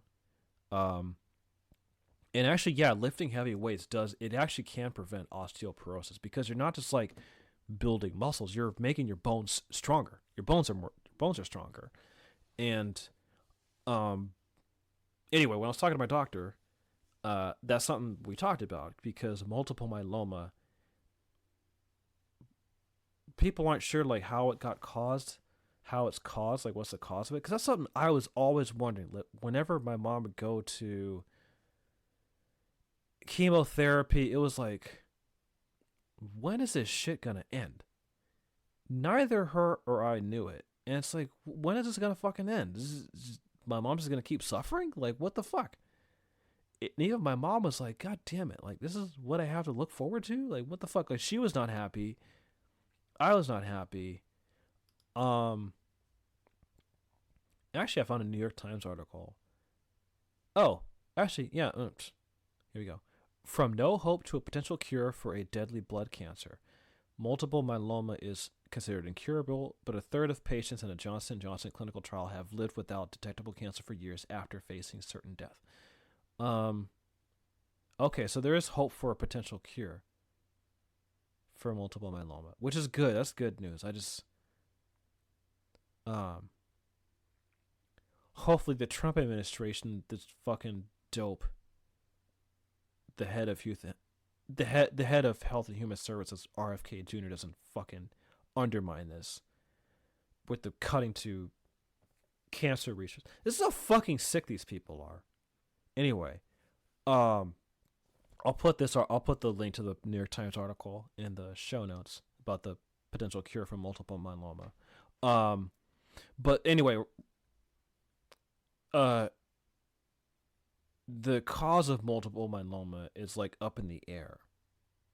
So that's something I asked my doctor. I was like, what's the cause of it? And she said, it's oftentimes like a genetic mutation, but they're not sure what causes it. It's like kind of random. But she does say that, like, if you are if you're the relative of someone who got multiple myeloma, you're at a higher risk of it. Which, obviously, in my case, since my mom passed away, that's something I fucking worry about, right? But the good news is that she said, like, look, if you keep up your lifestyle of like lifting weights, like, that's a good way to, prevent it. So basically, she was encouraging me to stay on top of lifting weights to, so I can have a healthy lifestyle, so that, like, I don't suffer that same fate. Because it is true. I'll Google it right now. Weightlifting.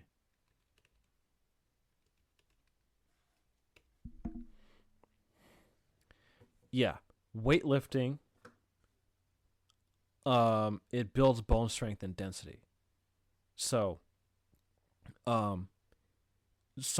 lifting more weights, resistance training, leads to increased bone mass, bone density, which reduces the risk of osteoporosis and other fractures.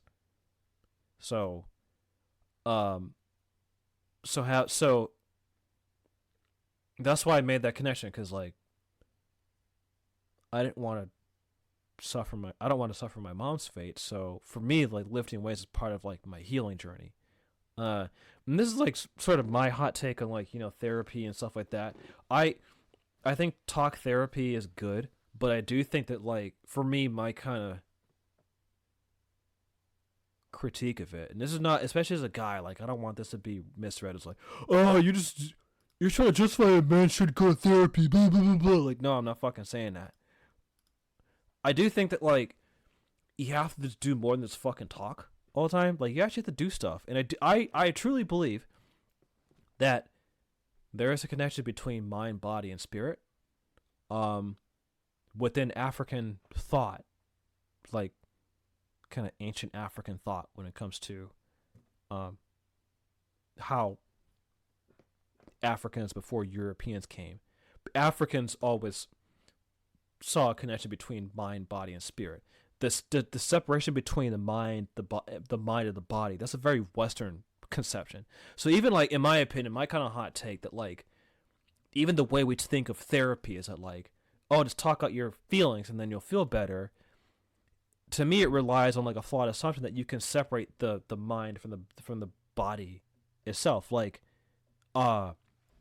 there's not a clean separation, and there may be some therapists like, okay, you can feel pain like in other places, but I think like the kind of like Western approach to medicine and like body, there is a very like rigid, a very kind of separation between the mind and the body, and without paying attention to spirit. So, to kind of close out this episode, because I'm at like a minute and 45. Sorry, not a minute.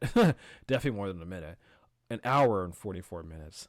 I want to emphasize the importance of being in good health.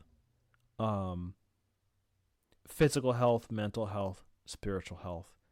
I think that's very important individually on the left to embrace,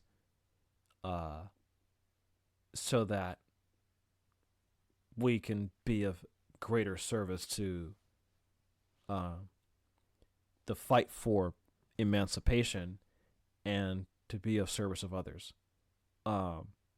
So for me, definitely like, lifting weights helped me take care of my mom as she got progressively weaker and sicker, particularly with the diseases she had.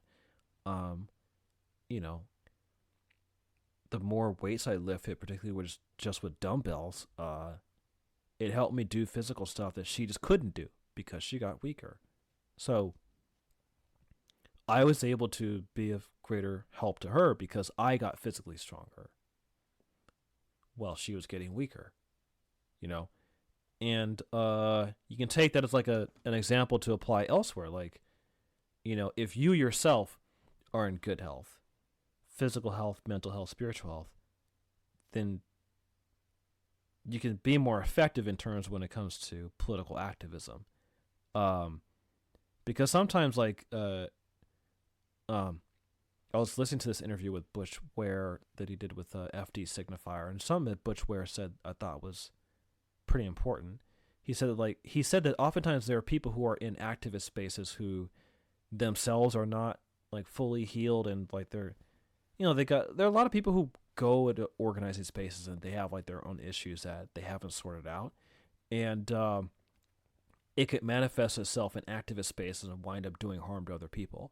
So I do think it's important for like people on the left to, I really think that the left should embrace a culture of fitness and health and weightlifting and even combat sports. And I'll say this for like another episode, which I'm gonna close this one out, but I'll kind of like tee up the next one I want to talk about. I really reject this notion that weightlifting is inherently right wing, because I do think like there are some people on the left who I think when they look at stuff like maybe CrossFit or weightlifting or MMA, like they just associate it with all forms of reactionary politics. And I'll flesh this out further, but what I'll say to put a point on this is that combat sports like, martial arts like boxing, MMA, and then weightlifting, I would say those spaces are not inherently right-wing. And just because you do boxing or Muay Thai or MMA or weightlifting, that will not turn you into like a fucking reactionary fascist. However, I will say that those spaces, online and IRL spaces, those spaces tend to be either generally apolitical or right of center. Like if you go to a gym, it's not uncommon to go to like any kind of like gym or dojo and see like, for example, a Blue Lives Matter flag. You know what I mean? I don't think there's going to be a lot of gyms that have like Black Lives Matter flags, And I think I would attribute it to because like I think people in professions like, let's say, the military and law enforcement tend to go to gyms, and especially emphasize exercises like weightlifting, upper body strength, and combat sports. And so they're going to have more of a stronger presence when it comes to politics in those spaces. I don't think that there's anything inherent with the activity itself of weightlifting and combat sports and fitness. I don't think there's anything inherently political that will like swing you in one political direction or another. And I do think that fitness,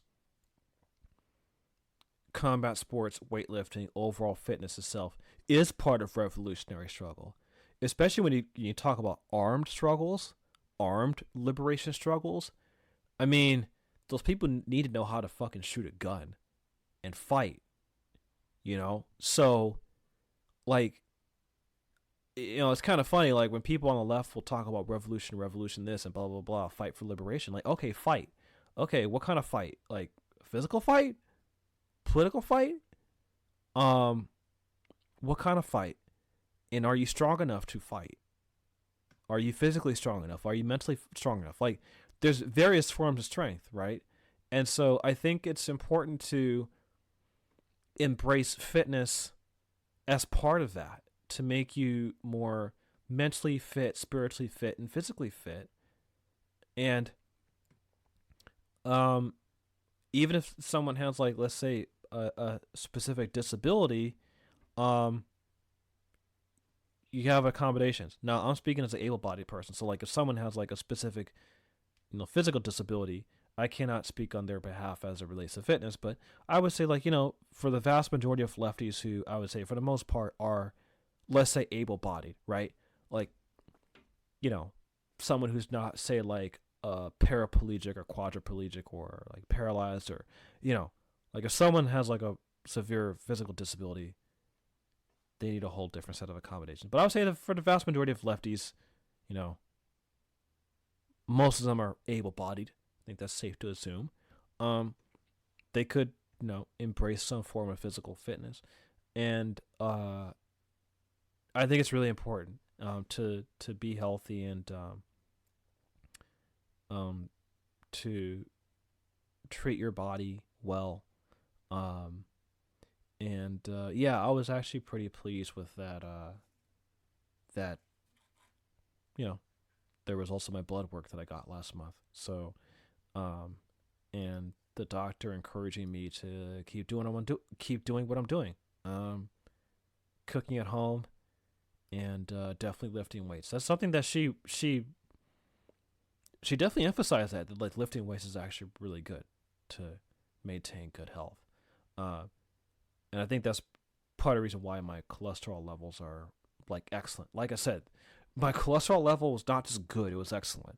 So, yeah, and I'm going to stay, you know, on top of, you know, checking up with my body and, like, stuff like that. And, I never really shared, like, what I went through with my mom, and, like, the disease itself and what it does and the cause of it. And so I thought I would share that too, for anyone who didn't know or want to inquire even more. So for another episode, I'll dive further into the like weightlifting and politics, and like I do think there is like, yeah, there are a lot of like right wingers who are in combat sports and weightlifting, and they can sometimes use that as a pipeline for their reactionary beliefs. But I think part of the reason why they're doing that is because the left vacated those spaces. I think if the left were more in those spaces or had its own culture of fitness, lifting, combat sports, health, etc., like, you know, you can get people, you know, you can mitigate people from falling down that like reactionary pipeline, because it is true, like part of the hook for this generation of like right wingers is like self-help and self-improvement, and like using that as like a gateway for reactionary politics. So I'm not denying that the gateway exists, but I do want to emphasize that like I don't think there's anything inherently reactionary about the activities of combat sports, martial arts, weightlifting, activities that would on the surface seem to be toxically masculine. And I don't think that they have to be, and I think there's a lot of health benefits for pursuing those activities, regardless of your background, either your gender identity, your sexual orientation, or your racial ethnic background. I think everyone can benefit from those activities. And I wanted to bring up an example of my own health in terms of how the results of my lifestyle of lifting weights and the results it showed for my recent blood work report. Anyway, blood work results, I mean. Anyway, I've recorded enough. A lot of my solo episodes tend to go on for long, but that's the spirit of it. Anyway, I'm signing out. If you like this episode, realsuncarhours.org, you can subscribe, become a supporter. $5 a month gives you access to bonus episodes, all that fun stuff.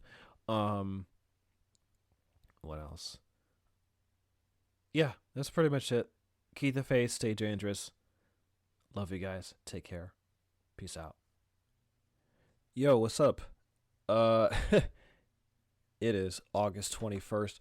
Right as I was about to so just edit and upload this episode, there was a response from Marc Lamont Hill and Joe Budden to the negative reactions they got to that clip of the Joe Budden podcast reacting to Marc Lamont Hill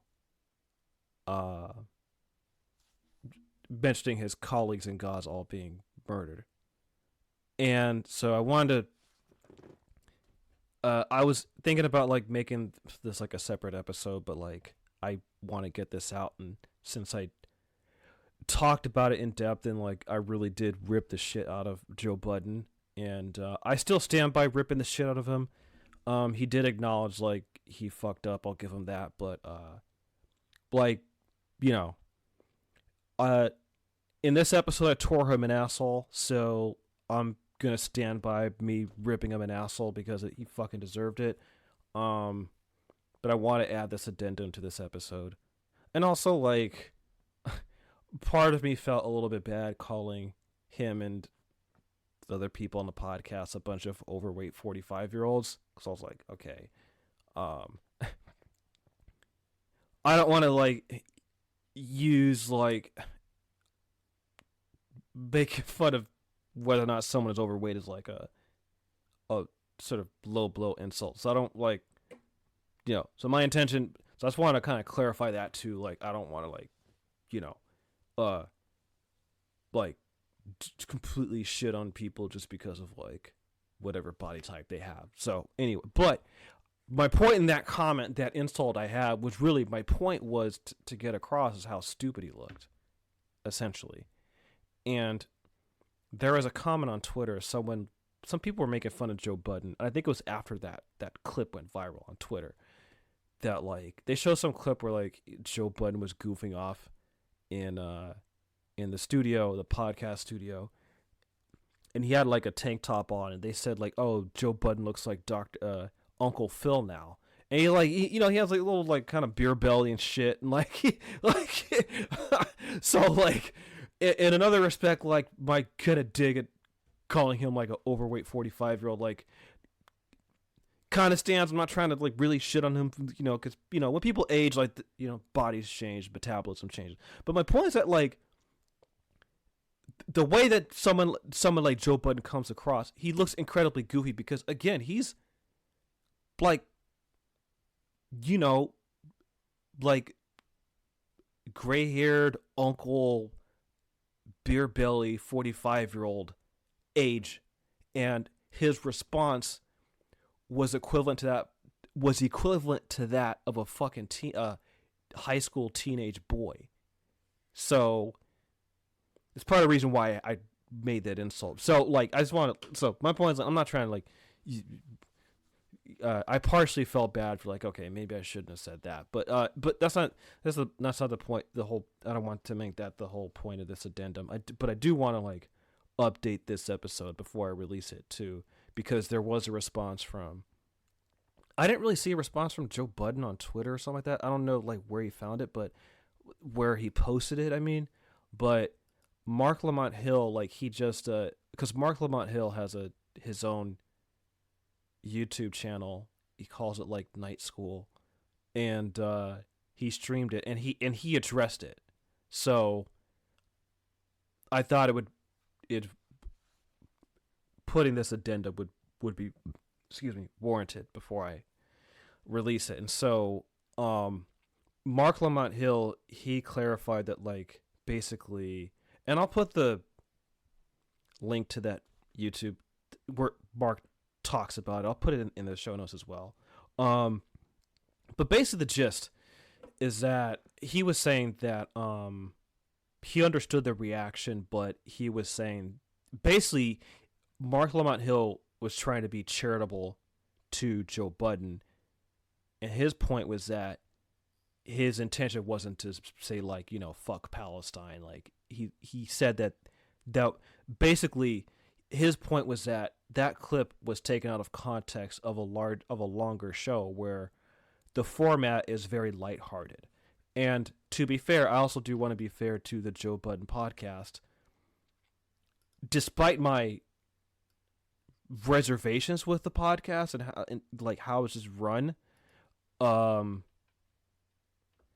like for example, okay, I've seen this on some of their episodes. So they'll have like a warning where it's like, they say the thoughts, views, and opinions expressed by the hosts of this podcast are for entertainment purposes only. I repeat, it is not serious. It is not real. None of it. No one is exposing, revealing, indicting, or telling you anything about themselves. Also, we do not encourage you to try this at home. We are trained professionals who do not have your best interests at heart or our own. Enjoy the show. Okay, so I want to be fair to the Joe Budden podcast that like, the spirit of the podcast is purely for entertainment, and it's purely bullshit. So they at least acknowledge like there is a disclaimer that this is basically, they're not calling it a bullshit podcast, but I am. It is a bullshit podcast. It's for entertainment. The stuff said on there is not meant to be taken seriously. And so to Marc Lamont Hill's point, it was that like that clip got taken out of context where the format of the show is pretty lighthearted and kind of funny, but at times they do talk about serious stuff. So, okay. So, I just want to put that out there just to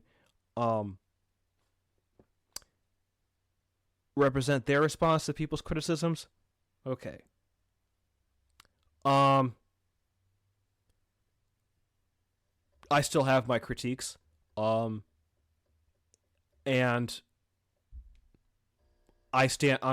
in this episode, I stand by ripping him an asshole.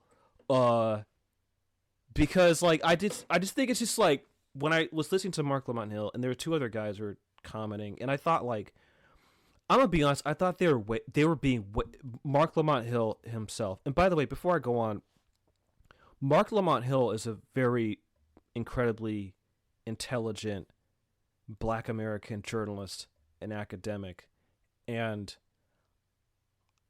I'm gonna be honest, I don't see the point of why he's on the Joe Budden podcast. That is something that still like bewilders me. I'm like why?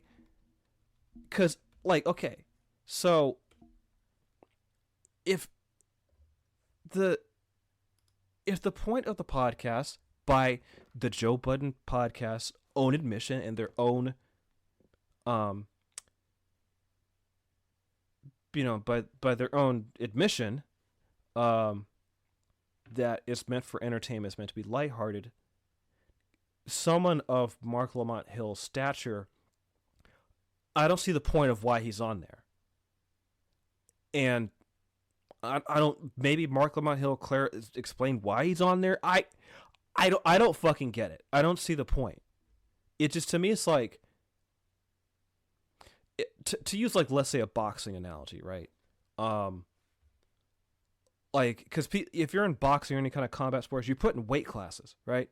So putting someone like Marc Lamont Hill is like the equivalent of putting a very well trained and skilled heavyweight fighter in the same ring as, in this case, we'll compare Joe Budden to like a severely undertrained boxer who is is definitely not a heavyweight. Let's say they're like a lighter weight boxer, right? Like, in that situation, that would be an unfair fight. And that's how I feel like Marc Lamont Hill's presence on the Joe Budden podcast. He just, to me, he seems out of place. Now, maybe Marc Lamont Hill wants to go on there to, like, inject some serious politics and consciousness via the format of being on the Joe Budden podcast. Maybe he likes to talk about lighthearted stuff, pop culture gossip stuff. Maybe he wants to try to find some, like, middle ground between the two in terms of, like, talking about pop culture stuff, but also, like, using it as a way to drip by drip plant some, like, seeds of consciousness through gossip and pop culture on the Joe Budden podcast. Okay, but let's say if like that's Marc Lamont Hill's intention, I don't see how. I question how well it's being executed. Because to me, like, when I listen to, by the way, I watched the whole fucking, like, 3-hour long Joe Budden podcast. I'm gonna be honest, it was fucking boring. Like, and again, but the Joe Budden podcast, like, they're very clear, it's meant to be lighthearted and funny. And to me, I'm like I was saying, I don't, like, they couldn't, like, get to the point. They're just all over the place. I just, like, I don't really get, like, just in terms of a format level. I'm not even talking about content wise, right? I'm not even talking, like, the content part I'm gonna get to at a later point, but the format part, right? When you're putting out something like for news or entertainment purposes, right?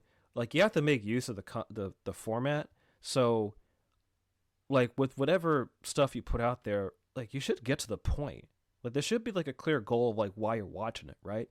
Like, for example, okay, the stuff I'll quote unquote consume outside of politics that's, like, let's say generally apolitical. It's usually stuff like I follow a lot of music related YouTube channels and stuff related to fitness and weightlifting.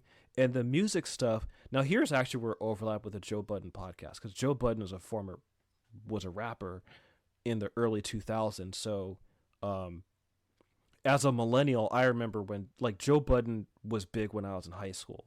But that really was, like, his heyday. Like, by the late 2000s to early 2010s, he kind of I think he was still rapping, but, like, he wasn't as big as he was in the early 2000s during that era.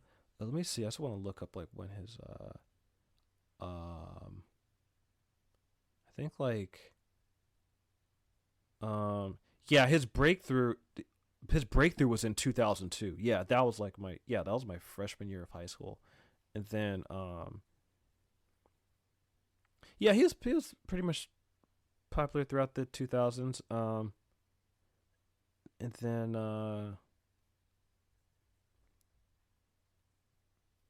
okay, yeah, he was around in, like, 2008 because he had, like, a third studio album, Halfway House. But okay, 2017. I'm looking at his Wikipedia page.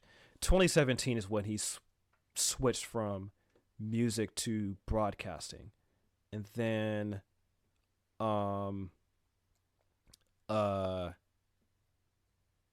yeah, so it was right around then. Okay, so Yeah, he switched to broadcasting in 2017 from rapping.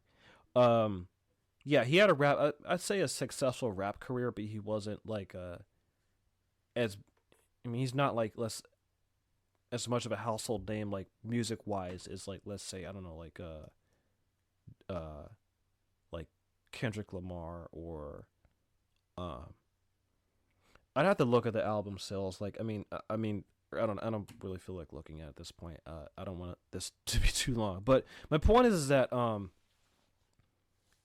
yeah, his real heyday was more like in the early 2000s, and then like he had some albums that were successful, but now he switched to podcasting. So anyway, to my point is,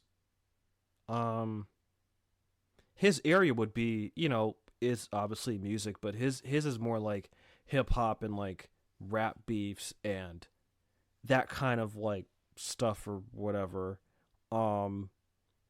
Usually when I look up the music stuff I'm into, that I look at is more kind of like music theory, philosophy, history, like and also like maybe sort of like gear and sort of tech or industry related stuff. So that's the stuff I'm into. And the thing is, and similar with like with the kind of weightlifting sort of like stuff like that, I watch that stuff too. But the thing is that like when you click on their videos, it's very clear like what the hell they're talking about, like from the get-go, right?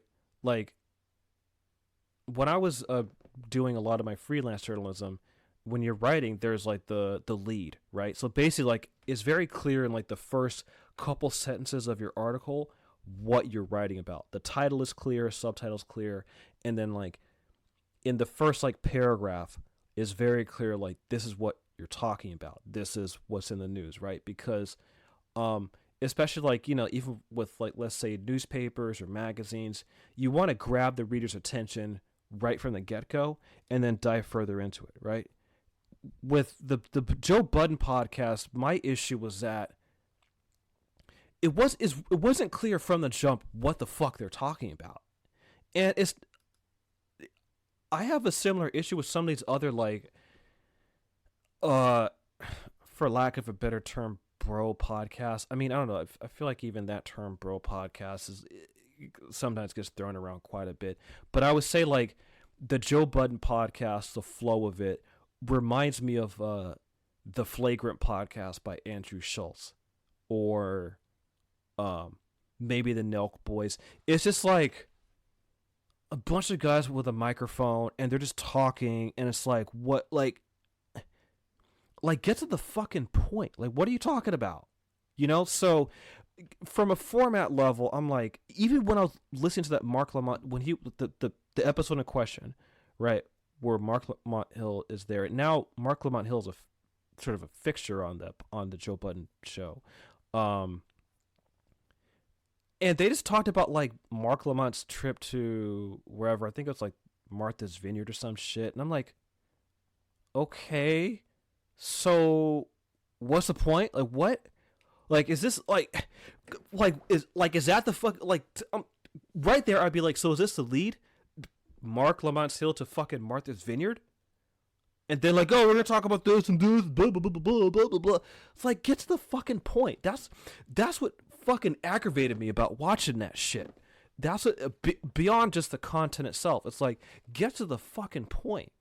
Even if it, like I said, even if it's something that's not political, you should get to your fucking point. It should be clear, like within the first minute, what you're going to be talking about, right? You have a title, the subject, and you kind of get to whatever you're talking about, and then you dive further into it, and then you use like whatever allotted time that you want to dive into it. Could be like 10 minutes, 20 minutes, 30 minutes, 45, an hour, or even more, right? But like you get to your goddamn point.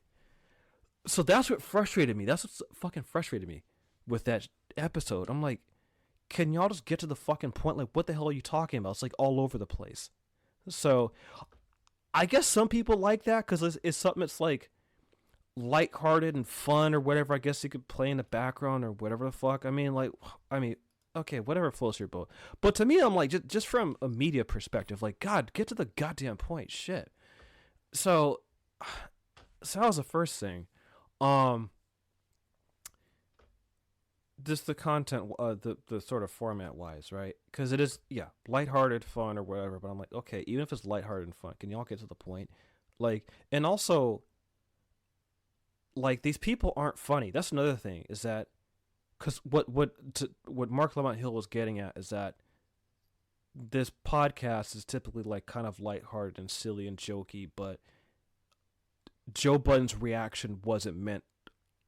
He wasn't coming from a malicious standpoint, which, you know what, I accept that. I don't know Joe Budden personally, but I'm gonna take Marc Lamont Hill's word for it. That like he's not that Joe Budden perhaps is not coming from malicious intent. And same with like even Melissa Ford, because Melissa Ford had like a fucking dumbass reaction too and shit. And I don't think she was coming from a malicious perspective, but these people aren't like really funny either. Because there are some comedians I follow, like their YouTube channels are entertaining, but the thing is that they're funny, you know? So these people are, this podcast, they're not that funny. They can't get to the goddamn point. It's all over the place. And the episode is fucking 3 hours long. Like, that's like Titanic movie length. Jesus Christ. So anyway, this is also, actually, speaking of, the format actually relates to the content. Okay, so the issue is that, like, basically, I think Marc Lamont Hill, he wanted people to be more charitable to Joe Budden because the nature of the show is so lighthearted and funny, they don't know how to transition to stuff that's serious. And that he basically said, like, they have talked about serious stuff before, but, like, apparently they have trouble integrating the serious matters with the jokey stuff. So, which, okay, that's something fair to tackle, right? Because, like, okay, if you have, like, a show, a podcast or format, and the nature of it is lighthearted, funny, entertaining, and then when you want to talk about something serious, okay, yeah, you have to kind of like make a transition, right, to kind of ease in from like the lighthearted stuff to something serious, right? So yeah, that's a fair thing to grapple with, right? But my thing is, it can go one of two ways. The first way is like they should just stick with entertainment and, one, not have fucking Marc Lamont Hill and not talk about anything serious, period. Because, and me personally, I honestly think that the Joe Budden podcast should do more of that. That Gaza foreign policy is clearly not their lane. It's just not. Like, Joe Budden and Melissa Ford, like, they don't know what the fuck they're talking about. It's clear. And I'm sure they know that too. They don't know what the flying fuck they're talking about when it comes to something that serious. With their lane is just like, let's just talk about rap beefs, gossip, and like, you know, other kind of culture stuff. Blah, blah, blah, blah, blah, da, da, da, da, da. Like, sure, like there's a time and a place for that. I'm not saying you shouldn't talk about that. And there's clearly an audience for it who they get clear value from it. And like, I'm clearly not the target audience for this.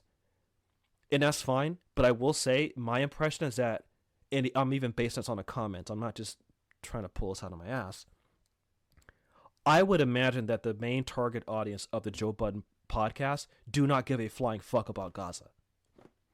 Or if they did, like, I imagine that like the average Joe Budden podcast viewer has some semblance of a moral conscience, and I'm pretty sure they've seen images of like starving children and what's going on, and like I'm not saying that like the target audience of the Joe Budden podcast are like completely like amoral and completely like don't care. Well, let me reword that. I don't think they care, but like I think they have some level of a moral conscience that like they would see something like that as like bad and that's sad, and they don't like the image of starving children. But I think those people, the reason why they listen to Joe Budden is so they don't have to think about that shit. That's what I think. And so, like, if that's the nature, if you have, like, the people on that podcast who don't know what the fuck they're talking about, which I guess that's probably why Marc Lamont's here, Marc Lamont Hill is there, is to be, like, the serious intellectual type. But it's like, okay, I don't even see, like, how he's even executing that. Because I didn't see it executed well on that fucking episode. For sure as fuck not. Because if it was executed well, then, like, the show, they wouldn't have gotten this level of pushback. So clearly, like, they just fucked up. Like, they clearly tripped over their own dick. And so I personally think that the Joe Budden podcast, they just shouldn't talk about this serious stuff at all. They should just stick with the jokey stuff, be lighthearted, be stupid, be bullshit, and just stick with that, because this other stuff is not their lane. They're boxing outside of their weight class. It's clearly like they don't have, like, the chops for this. They really should just stay in their lane. And to me, it reminds me of when Adam Friedland was criticizing the Milk Boys, and he had, like, the same response. Like, but I really think that the comparing Joe Budden to the Nelk Boys and Andrew Schultz, I think, is, like, a good analogy, because it's a similar vein. It's just lighthearted bullshit, like, kind of just dumb shit. It's just kind of dumb, like, you know. And with Andrew Schultz, it's like being stupid, but, like, I want to say, like, offensive, anti-woke shit, man. But, like, I want to say, Andrew Schultz is basically, I just want to say anti-woke shit to be funny, man. But, like, if I have Donald Trump, don't fucking come after me, man. Come on. So that's the Andrew Schultz. And the Nelk Boys like, oh, we're just like some fucking dumb white boys. We're just like, you just pranks, man. Hey, that Yahoo, like, do you like Burger King, man? Like, come on, dude. Like, Joe Budden is like, he's an equivalent that he's like, yo, man, I'm sorry.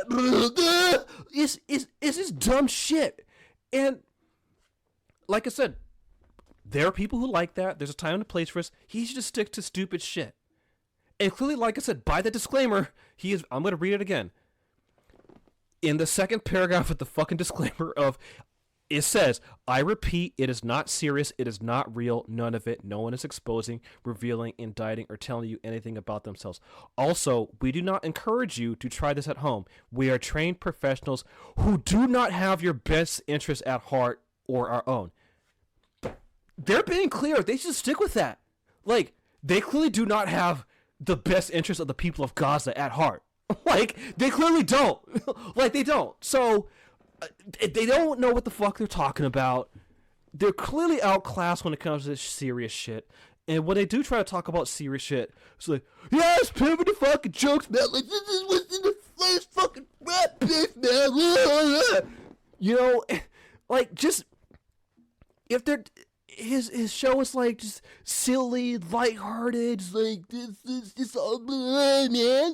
Why you gotta be so serious, man? Blah. Like, just do that shit. Do not fucking talk about the serious stuff. They should just leave that to people who actually give a fuck. So that's the first thing. I personally think that first route, they just shouldn't even, like, they shouldn't have Marc Lamont Hill there. I don't get why the fuck he's there. I don't get why the fuck someone, like I said, of Marc Lamont Hill's stature why he even wants to be there. I don't know why. Maybe he has some larger goal in mind. I don't fucking know. If he wants to go on, is his own fucking business. But I don't, like, to me, it makes no fucking sense. I don't get it. But, okay, so let's say they don't do that. Let's say, Adam, we want to have Marc Lamont Hill. We want to talk about serious stuff, but we want to be stupid at the same time. Like, okay, fine, fuck. Like, okay, let's say they want to stick with, like, their jokey, lighthearted, stupid shit, and, like, they want to be fucking serious. Okay. If they want to go that route, they want to keep Marc Lamont Hill on there. They want to talk about, like, lighthearted, blah, blah, blah, blah, blah, stupid shit. But then, let's also be serious and stupid at the same time. Blah. Like, okay, if they want to do that, then I'm going to go back to how long the fucking episode... It was 3 fucking hours long. Within 3 hours, Joe Budden himself even said, like, before Marc Lamont Hill mentioned Gaza, he was like, all right, we're going to talk about some serious stuff, like what's going on. Okay, so Joe Budden had already teed up. It's around like the 2 hour, 30-minute mark. So for those of you who don't want to like watch the entire thing, it's around like the 2 hour, 33-minute mark around there, where Joe Budden's like, basically, they got done 2.5 hours talking about like just whatever. Like, I don't remember everything they talked about because they're all over the fucking place. So that's another thing, which gets back to one of my other critiques. They couldn't stay on topic. They couldn't get to the fucking point. So that's why I couldn't like anyway. But around the 2 hour 33-minute mark, Joe Budden said, basically asked like, okay, what's the serious stuff going on in the world? Okay, right there, whatever like mental gymnastics that Marc Lamont Hill and the other guys, let me get there. I don't want to sound like a complete ass, but I don't, the guys who are with him. Hold on. Oh, Chris Emden and Imani. Okay. So, in a night school. Because even Marc Lamont Hill said, when he was sort of contextualizing it, he said that, like, basically he would rather talk about Gaza on, like, night school stuff, which to me is, like, kind of gets, okay, so why are you on the Joe Budden podcast? I don't, anyway, so it was Marc Lamont Hill and Chris Emden and Imani.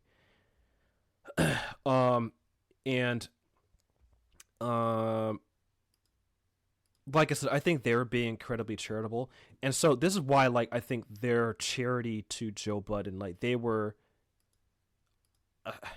I think they're treating him with kid gloves when they didn't need to, and I think because, like, maybe they know Budden, I don't know, maybe it's a personal thing, but, like, I just think that they were treating him with kid gloves,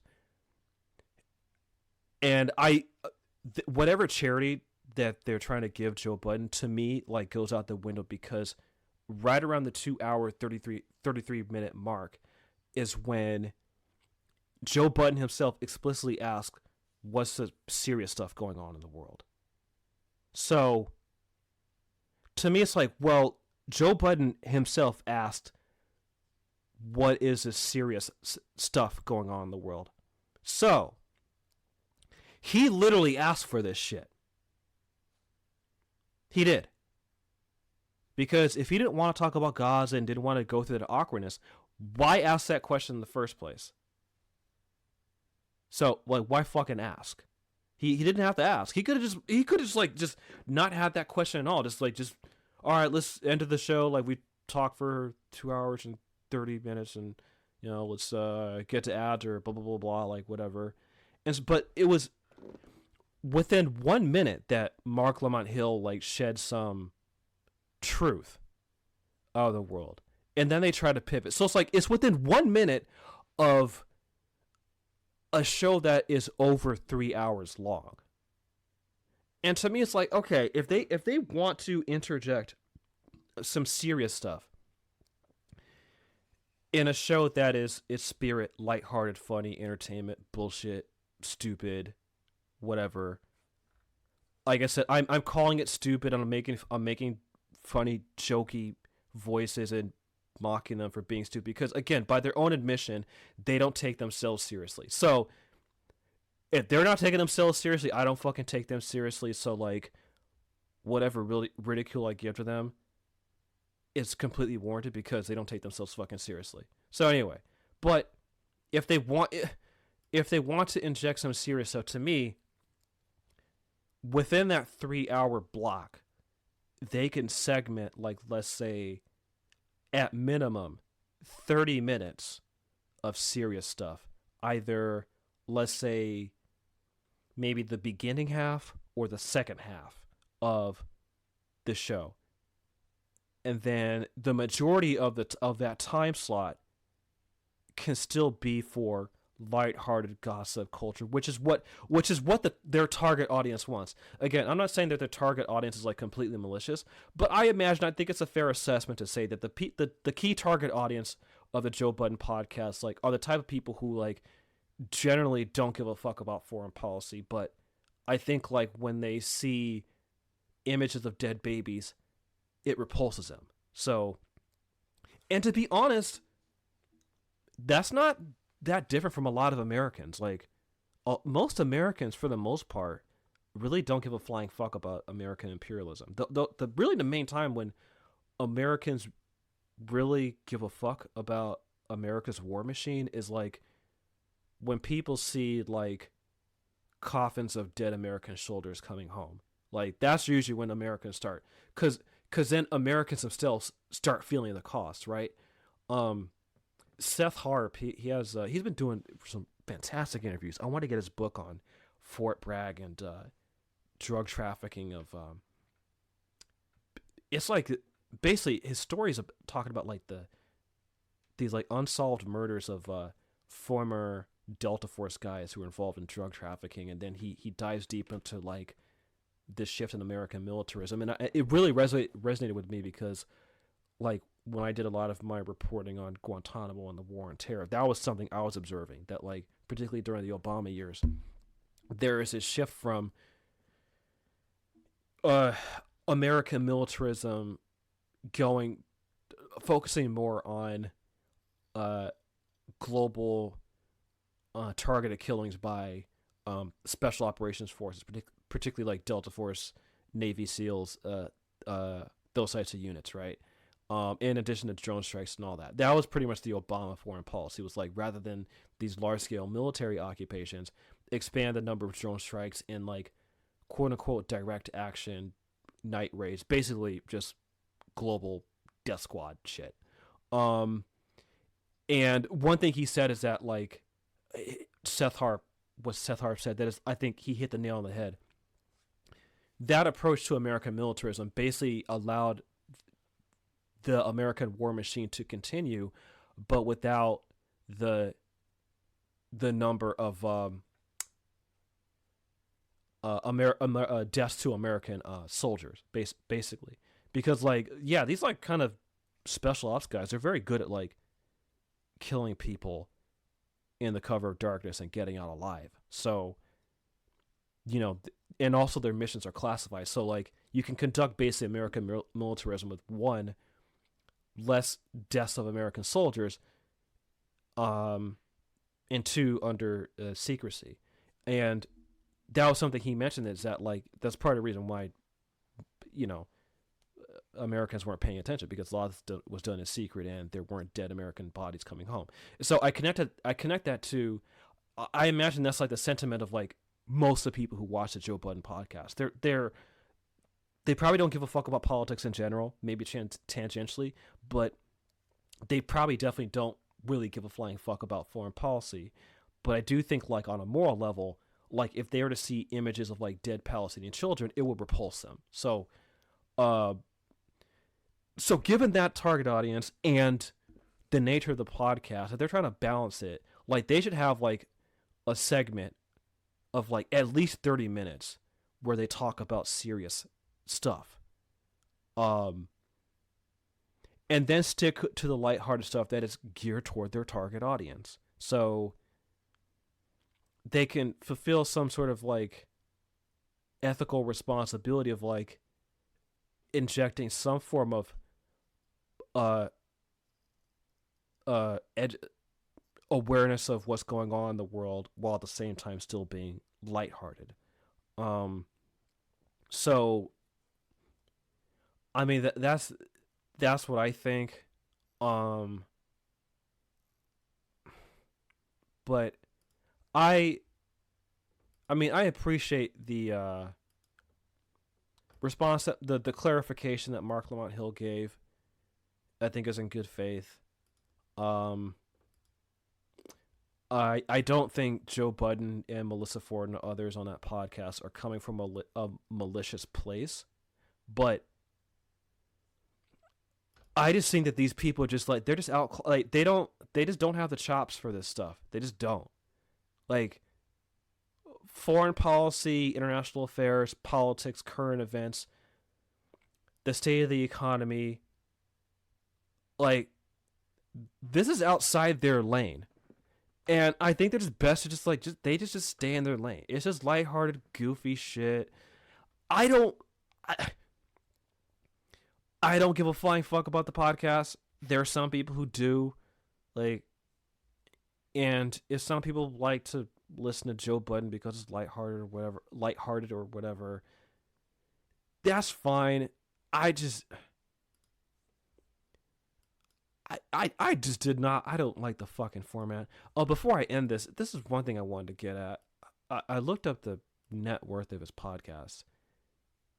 Their overall revenue is like more than $20 million a year. To give a comparison, Truth Out, who I have often written for, they are a nonprofit. For much of my freelance writing career, I was writing for Truth Out as a freelance reporter basically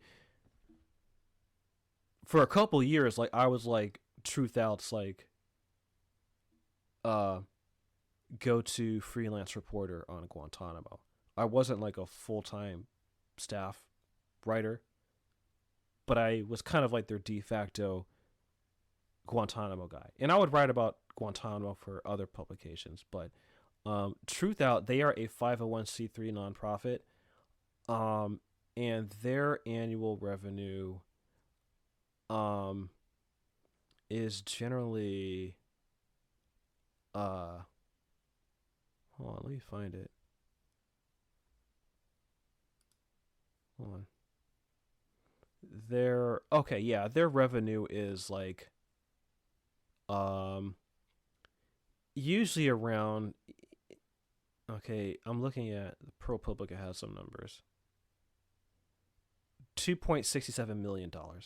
Compare that to the Joe Budden podcast, they're $20 million. I looked up New York Times. The New York Times, their total assets is somewhere like $2 billion. So the Joe Budden podcast, I mean, they're not like in terms of how much money they're ranking. They're not like New York Times or like legacy media network level of finance. But $20 million for like a podcast like that is nothing to sneeze at. So that's another critique I have, is that they're ranking in millions of dollars a year, and they're able to pay their staff, like, I think probably like,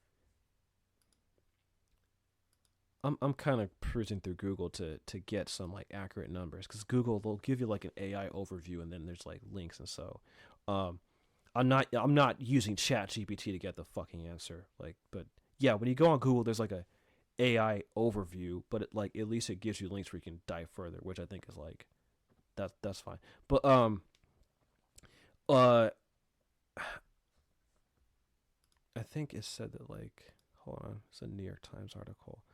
New York Times article. This was written, earlier, actually last month. Shit. Okay. The money. Yeah, actually, according to New York Times, so far this year, the Joe Budden Network has earned an average of 1.04 million per month on Patreon. Holy shit. It has about 70,000 paying subscribers. Subscriptions range from $5 to $50 per month, with higher tiers granted access to more episodes, including from spin-off shows.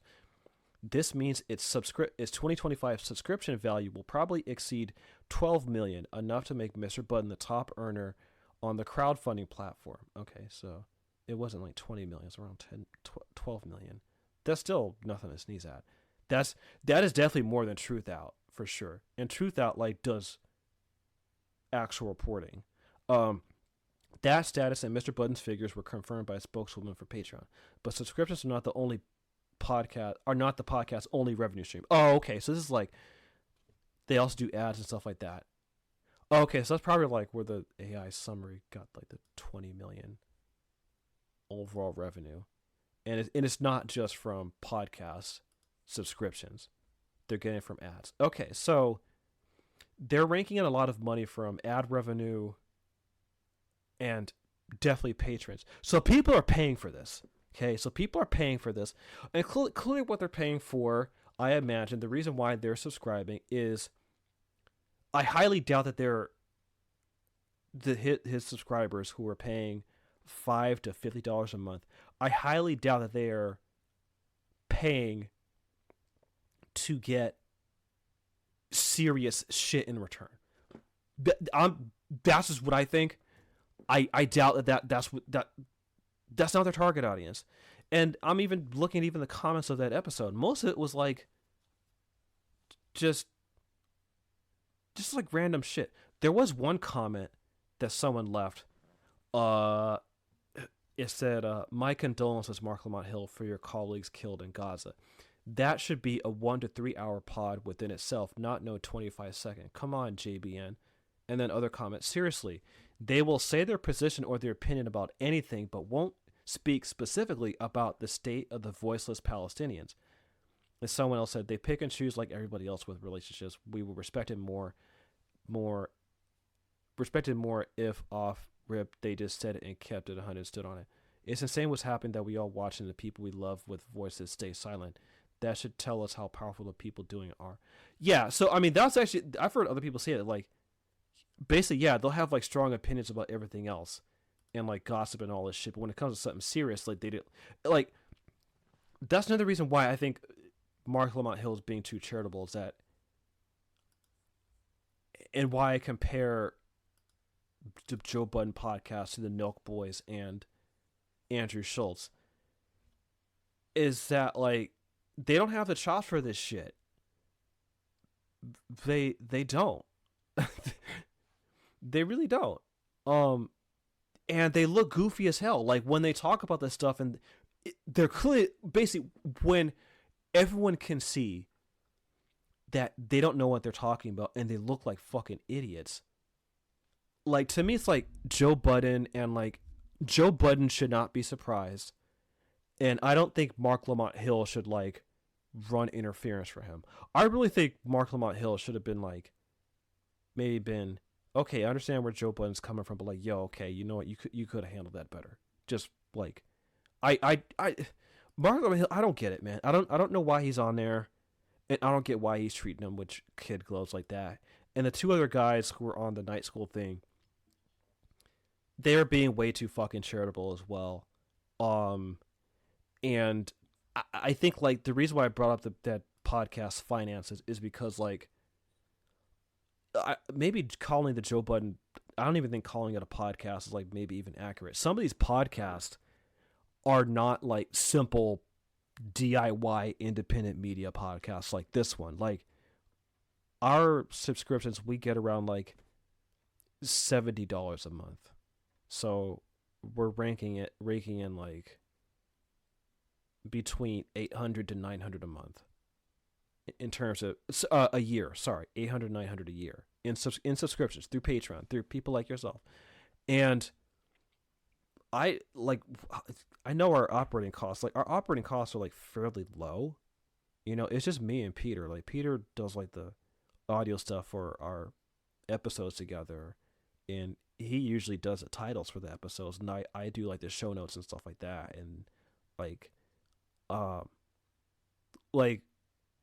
you know, we have like low operating costs, and so like, and also to toot our own horn, like we put research into this. So me and Peter's a line cook, I'm a teacher. We both have day jobs, but we still make time to do this podcast and like put some effort into it.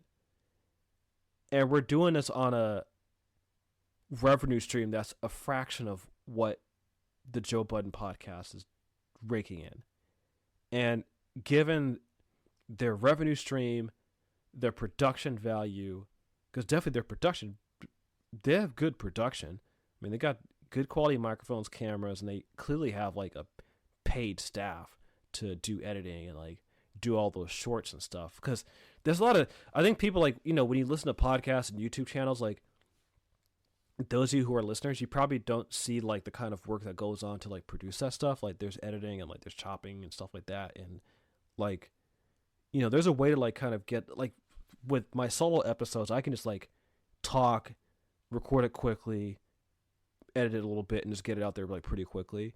But like they're doing like shorts and all these like camera angles and stuff, and like there's a lot of editing that goes on there, and like even like to get the best clip that make it go viral and like have it go on all their media platforms, like they clearly have like a back staff doing that stuff.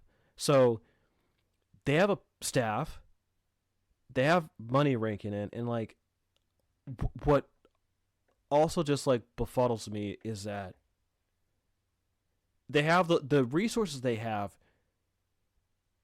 They can't use it to devoting at least 30 minutes to something serious if they're going to have someone like Marc Lamont Hill.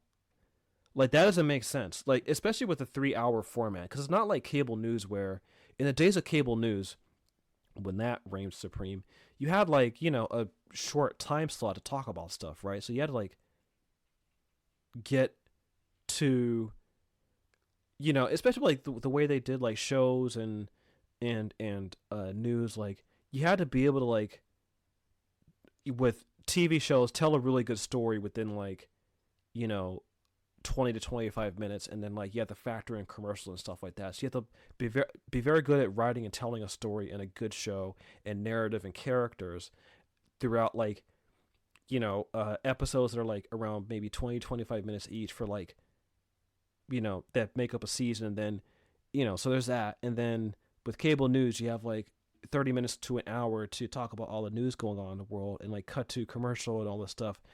And with podcasting, the thing is that you don't have to do that kind of that sort of concision in terms of time length.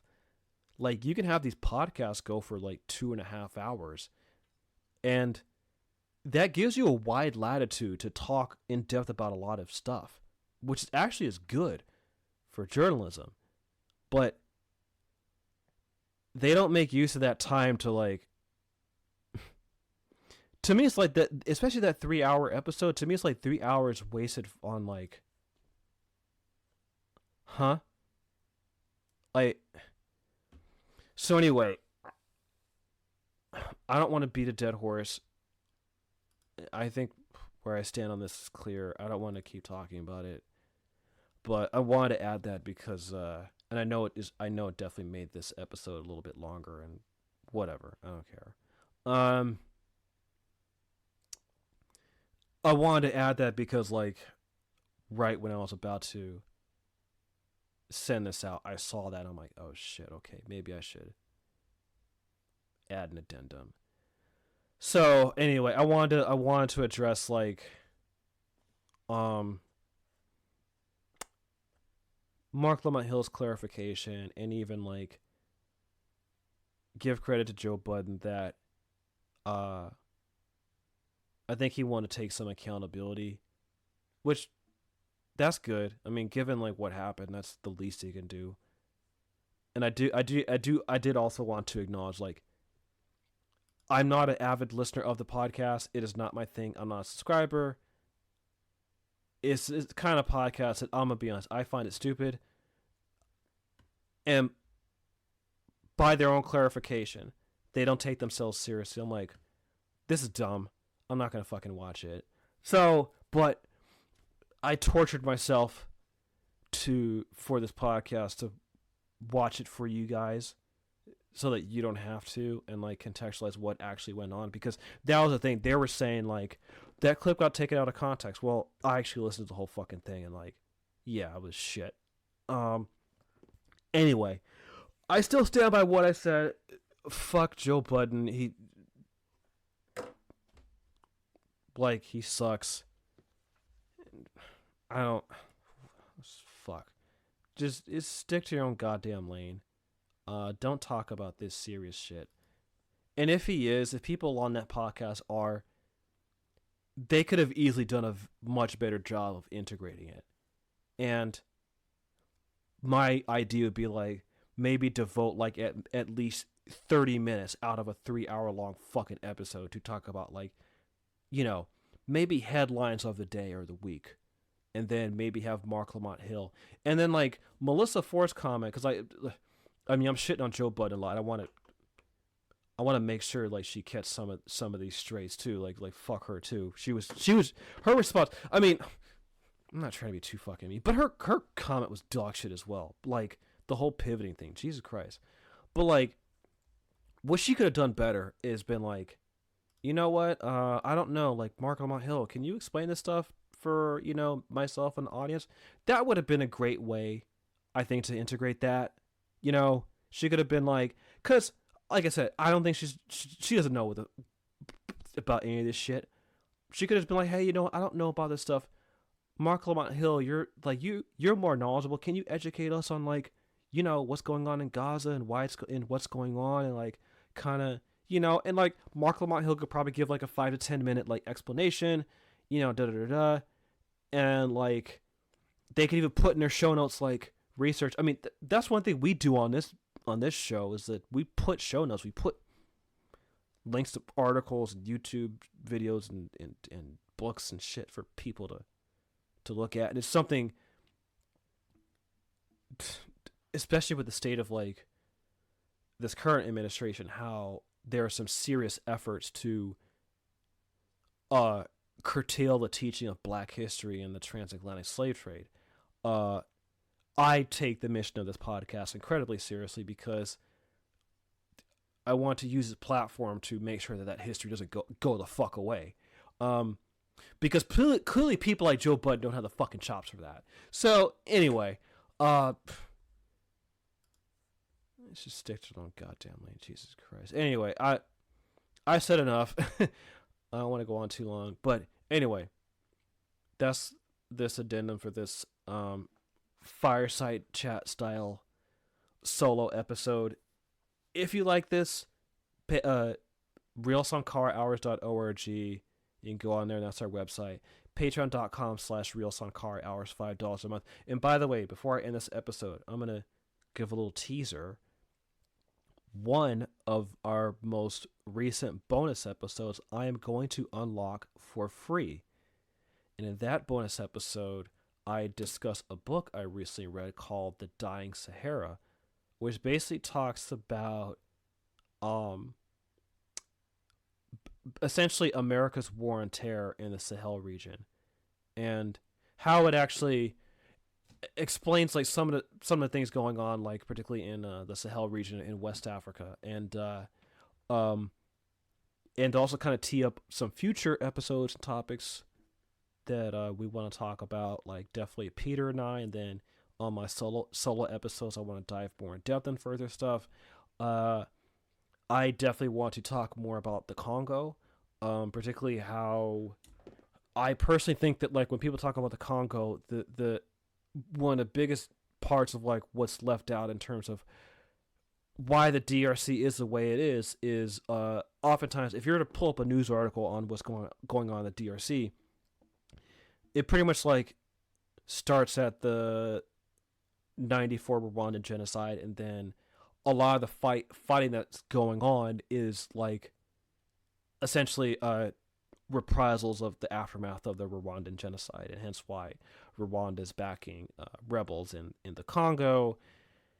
And then obviously people, particularly if you're on the left, and a lot of standard critique of some segments of the left is like what exacerbates the conflict in the Congo is the mining of coltan to be used in electronics. And it's like, that's all true, but I think like to understand what's going on in the Congo, that's scratching the surface.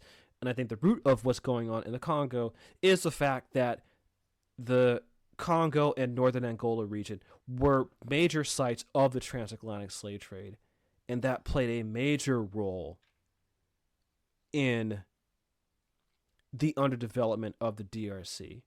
So I think to understand what's going on in the Congo, you need to understand the damage that the transatlantic slave trade had on the African continent. Because I think it's kind of self-evident the damage the transatlantic slave trade had on enslaved Africans and their descendants, i.e. our ancestors. But what's often underappreciated is how much the transatlantic slave trade harmed the African continent as well, and harmed Africa's ability to develop on its own terms. And the Congo and what's going on there is definitely like a case in point in that. So that's something I want to talk about in a future episode. Want to tee you guys up on that. So yeah, there's going to be a bonus episode be released for free talking about the Sahel, and I definitely want to talk more about the Congo. This is Real Sankara Hours, your favorite Pan-African socialist political podcast. I hope it's your favorite. It's not a lot of us out here doing this kind of black journalism from that particular perspective. All right, guys, take it easy. Stay safe. Peace.